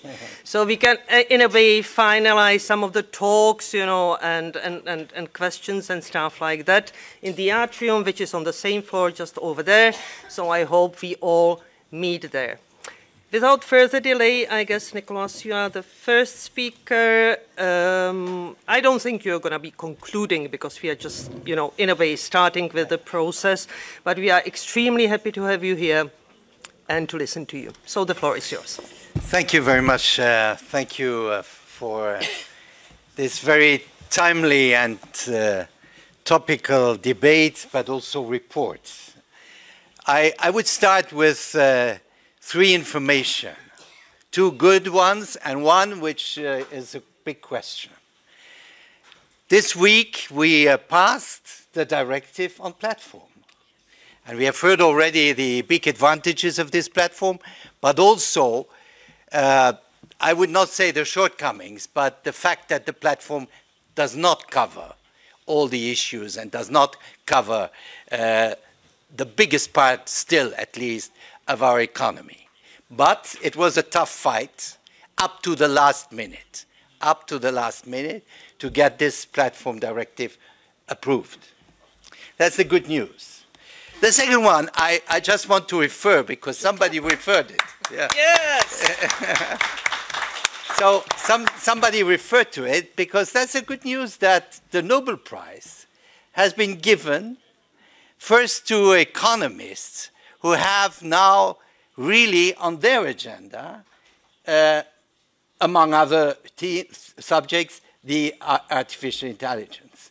And it's very interesting to read what Daron Acemoglu writes constantly, by the way, on artificial intelligence and his approach on precisely the issue of power, the issue of power sharing, and the issue how technology, in a way, is neutral, but it's about the way how technology is used.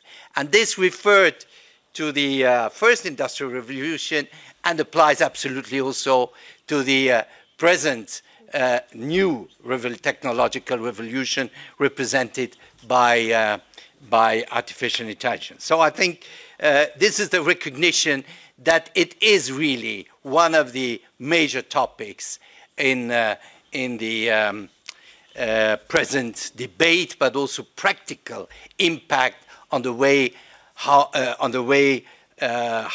the world of work is organized. The third one is a question. It's the positive side is about saying that the future Commission has announced, the President has announced, that indeed the use of algorithms will be dealt with in for the time being, quite neutral. It will be an initiative, so it's not clear if it's legislation, but at least the algorithmic management is on the agenda of the future Commission. Now, the question is also about the fact that we have now a very, very strong tendency to talk about regulation, over-regulation. And this is very much related, by the way, to the Artificial Intelligence Act, where some said, well, that's Europe only regulating and not innovating. We are good at regulating, but not good in innovation. So this is the big issue now, especially in this particular issue, particular field, that we will have the debate, well, let's not over-regulate, let things just happen, and then we will see. And here I would say the Nobel Prize again helps us a lot, because there's another person who got a Nobel Prize. And this is the father, one of the fathers, probably, of artificial intelligence. That's Geoffrey Hinton. And he played a very important role to develop artificial intelligence, a very important role precisely to develop machines, self-learning machines. And what does he tell us now?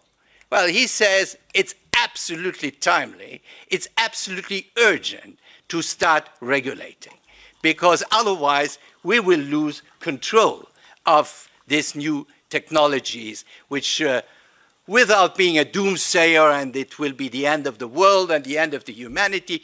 It is, and we heard that in some of the presentations we just got, it will be a new kind of power imposed to not just to workers, obviously to workers, but also to citizens. So I think this is now important to reflect what kind of regulation do we need. And it is obvious also that we need this kind of regulation in a very fast way.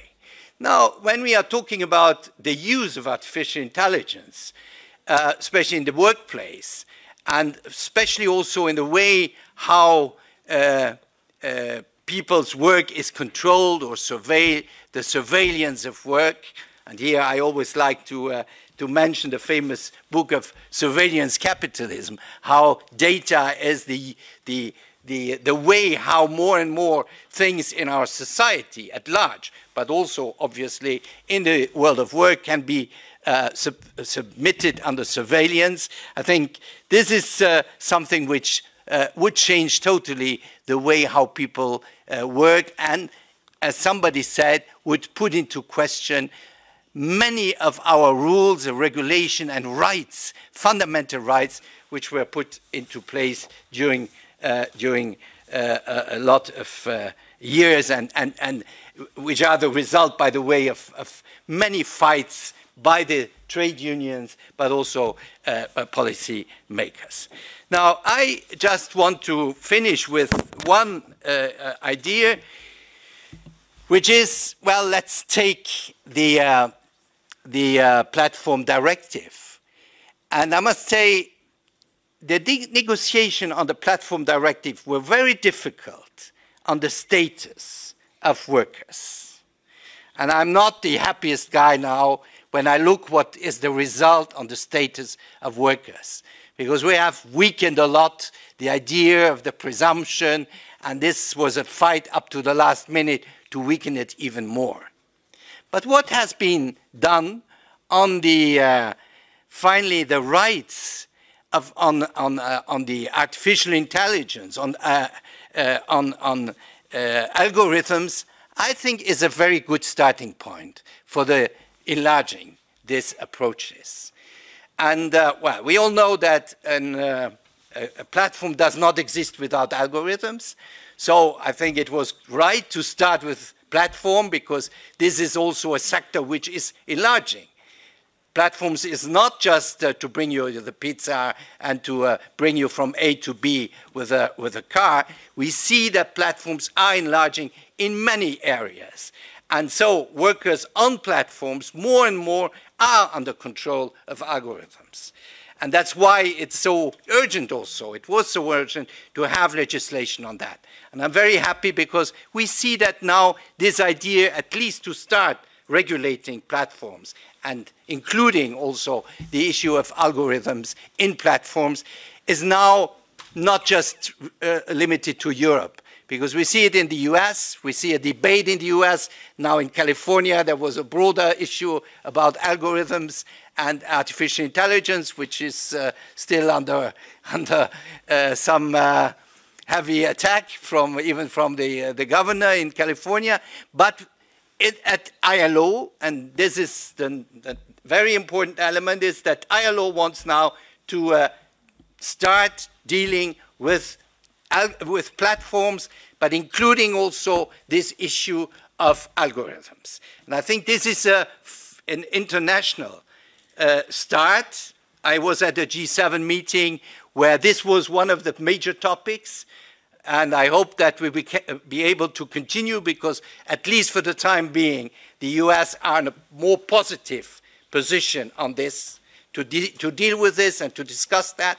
Well, we will see after the 5th of November what will happen with that, but at least there is an international approach. Now, just on the platform issue, first, I think what is very important, and it was said by one or two speakers, it's the intrusion of algorithms in your most private life. It's to measure your emotions. And we know that platforms are doing that. And this is part of the selection of people either allowed to stay on the platform or eventually being kicked out. And I think this is something we cannot accept, because this is really a way of surveillance which goes beyond everything. Because if you can read your feelings, your emotions, your plans in life, as somebody said about, will this woman be pregnant or not, and depending on this, it might change the way how she gets her promotion or not, and all this stuff. This is something we have to regulate and stop. And I think this is as one of the first principle in the limitations on processing personal data, which includes emotions or the psychological state of the person. So I think this really, we have to work on that. And this is, by the way, also linked to, in the study, where you discuss about the stress. Because one of the issues of algorithmic management or control is people are stressed because they know they are under surveillance, but they do not know how and which conclusion is drawn. And I think this is something which I was very interested in reading the different components which you analyzed in this study, and how finally at the end about trust, about the control, about autonomy, at the end it's about the health and safety of workers. And I think this is a very important thing. The second one is about transparency, because somebody said it's a black box. Yes, at least it's a black box for the worker. Maybe it becomes more and more a black box for even the managers, because these algorithmic systems have a self-learning process. So they, and this brings us back, that they escape from control and they function on their basis. The human oversight is fundamental, because if we have no human oversight, we cannot negotiate. We cannot have the normal role of unions. We cannot have the normal role of representatives. So if there is no human oversight, and I think this is something which we have always defended as also the human review. I have already mentioned the safety and health and the risks which are linked to that, stress, burnout, and all these social diseases which are increasing, and which, by the way, when I am told, yes, artificial intelligence, we need it, and I agree, because of productivity. But if we use it in a way where people start to be sick and where absenteeism increases, well, productivity is not anymore an issue, because then productivity is not anymore for sure. And I think the last point is about information and consultation. We have this directive of 2002, which is what it is. I think it should be improved and enlarged, but it is there.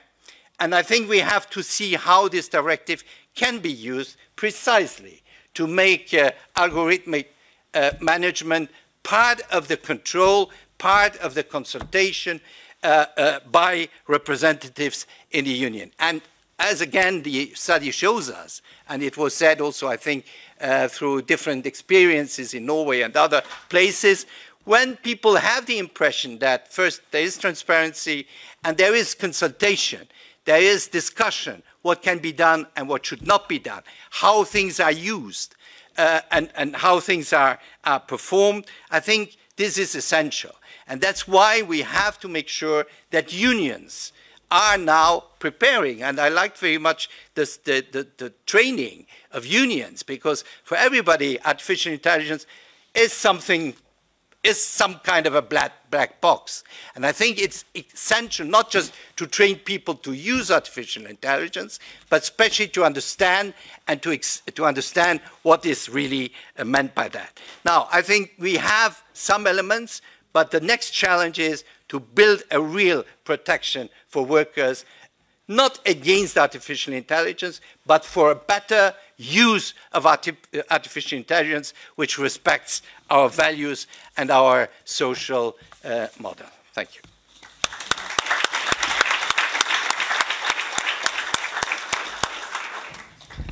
Thank you very much, Maria, President of FEPS. Happy to have you here. Pleasure Welcome. also to come back to this house. Go ahead. Look, I will be telegraphic because I know that we are out of our time limit. But for sure, we are dealing with the next frontier central issue of working conditions, and I would say about our life as human beings, because the question is, how far can we accept to be controlled in our bodies and in our minds? This is the big question at stake, and the fundamental attachment we have to freedom as a central pillar of our way to understand how we should live. Then we have the reverse question is, how far can we use AI as a tool to improve well-being for the users and for the workers? Because we need to see also the other side of the coin. And that's for sure that we are dealing with a radical invention, AI, moving very fast, in the middle of this larger digital transformation. So this is really an urgent question to be addressed. And I do think that we need to prepare a kind of a political initiative at European level, combining regulation, new way of conducting social dialogue, training, public awareness. So we need to use different tools. And the issue is really urgent. From my viewpoint, we should build on two streams of regulation already underway. One is about digital agenda. Yes, over the last years we have introduced several important pieces, the GDPR, the Act, and so on. But it's very clear this is not enough. And we have a second stream, which is about working conditions in the framework of the social pillar and then the action plan conducted by Nicolas Schmid as a remarkable commissioner. You add the last piece, the Digital Work Directive, but I remember in our personal talk you told me, Maria, I know this is a very important move, I hope I can get it, but I know that after that we need to go to AI-specific instruments. And here we are. Yes, we need a special AI and working conditions directive. From my viewpoint, this is pretty clear.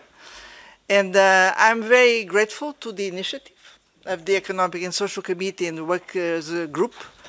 You took the lead, pushing for this. The pioneer opinion, I read your draft, very good way to frame. So congratulations to the rapporteurs, very good piece of work. And then I think, again, this is a happy story of conference because we had initiative coming from civil society, the workers' side. We have European institutions already in full move to address this, and let's see the next term. And we have our role as think tanks, FEPS, but many others were represented in this table, bringing a lot of interesting inputs. And so this shows that Europeans can bring a special insight. And I really hope, coming back to other examples, that by moving fast, we can provide better standards, not only for Europeans, but better standards in global terms. So we can do it. So this is my hope, and many thanks for all of those who were involved, and we go on working together. Thank you very much.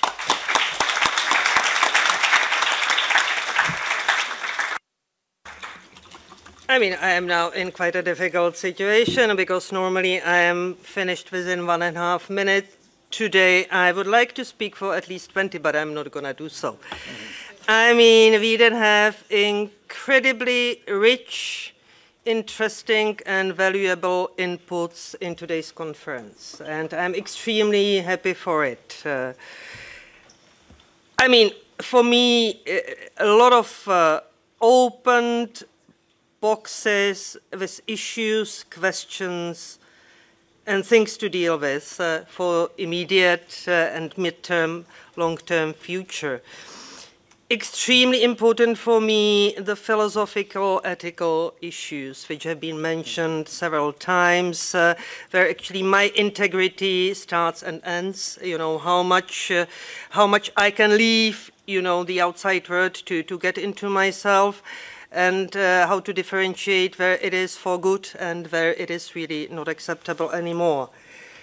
What is also clear to me that the gap between the technological development and the pace which is increasing all the time, and our mental and ethical acceptance of these changes and ability to grasp it, to accept it, to work with it, and to be on top of it is one of the main challenges. The balance, the changing balance of power has been mentioned several times. I mean, regulation, which was not that much, you know, debated today here, but is the elephant in the room.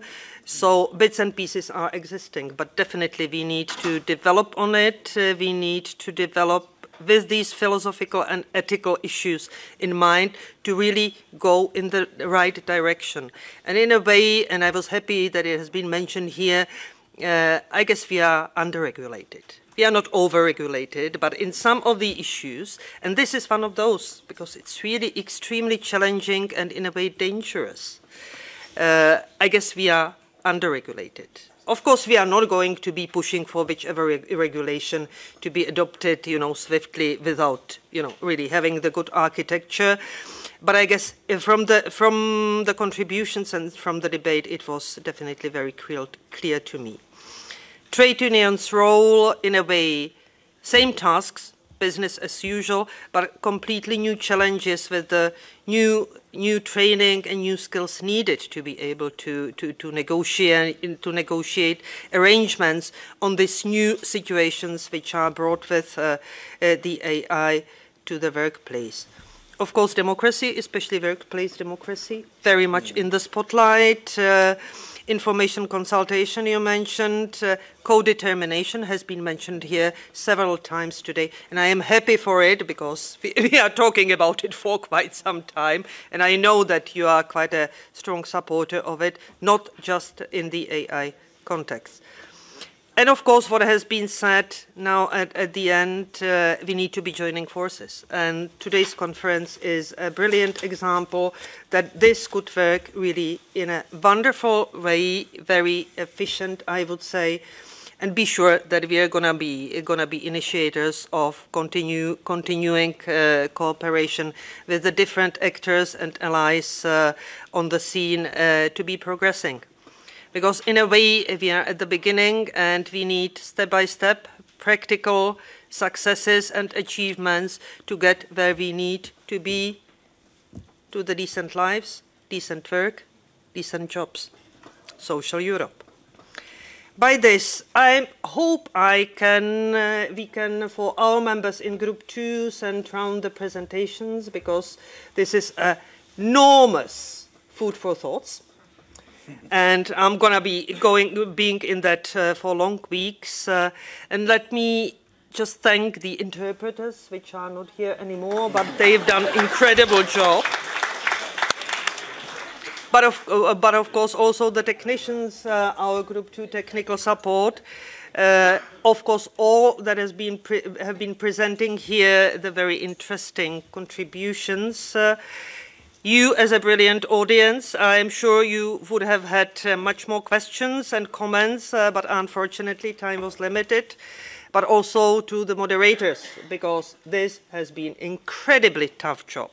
So thanks to both of them, and of course both the secretariats, because without them we would never get here, and it has been enormous, enormous, enormous work. And lastly, of course, huge thanks to you. By saying that, as I indicated already, there's a networking reception co-hosted by Group 2 and by FEPS, and we are happy for that. And it's just over there, so go there and continue with the talks.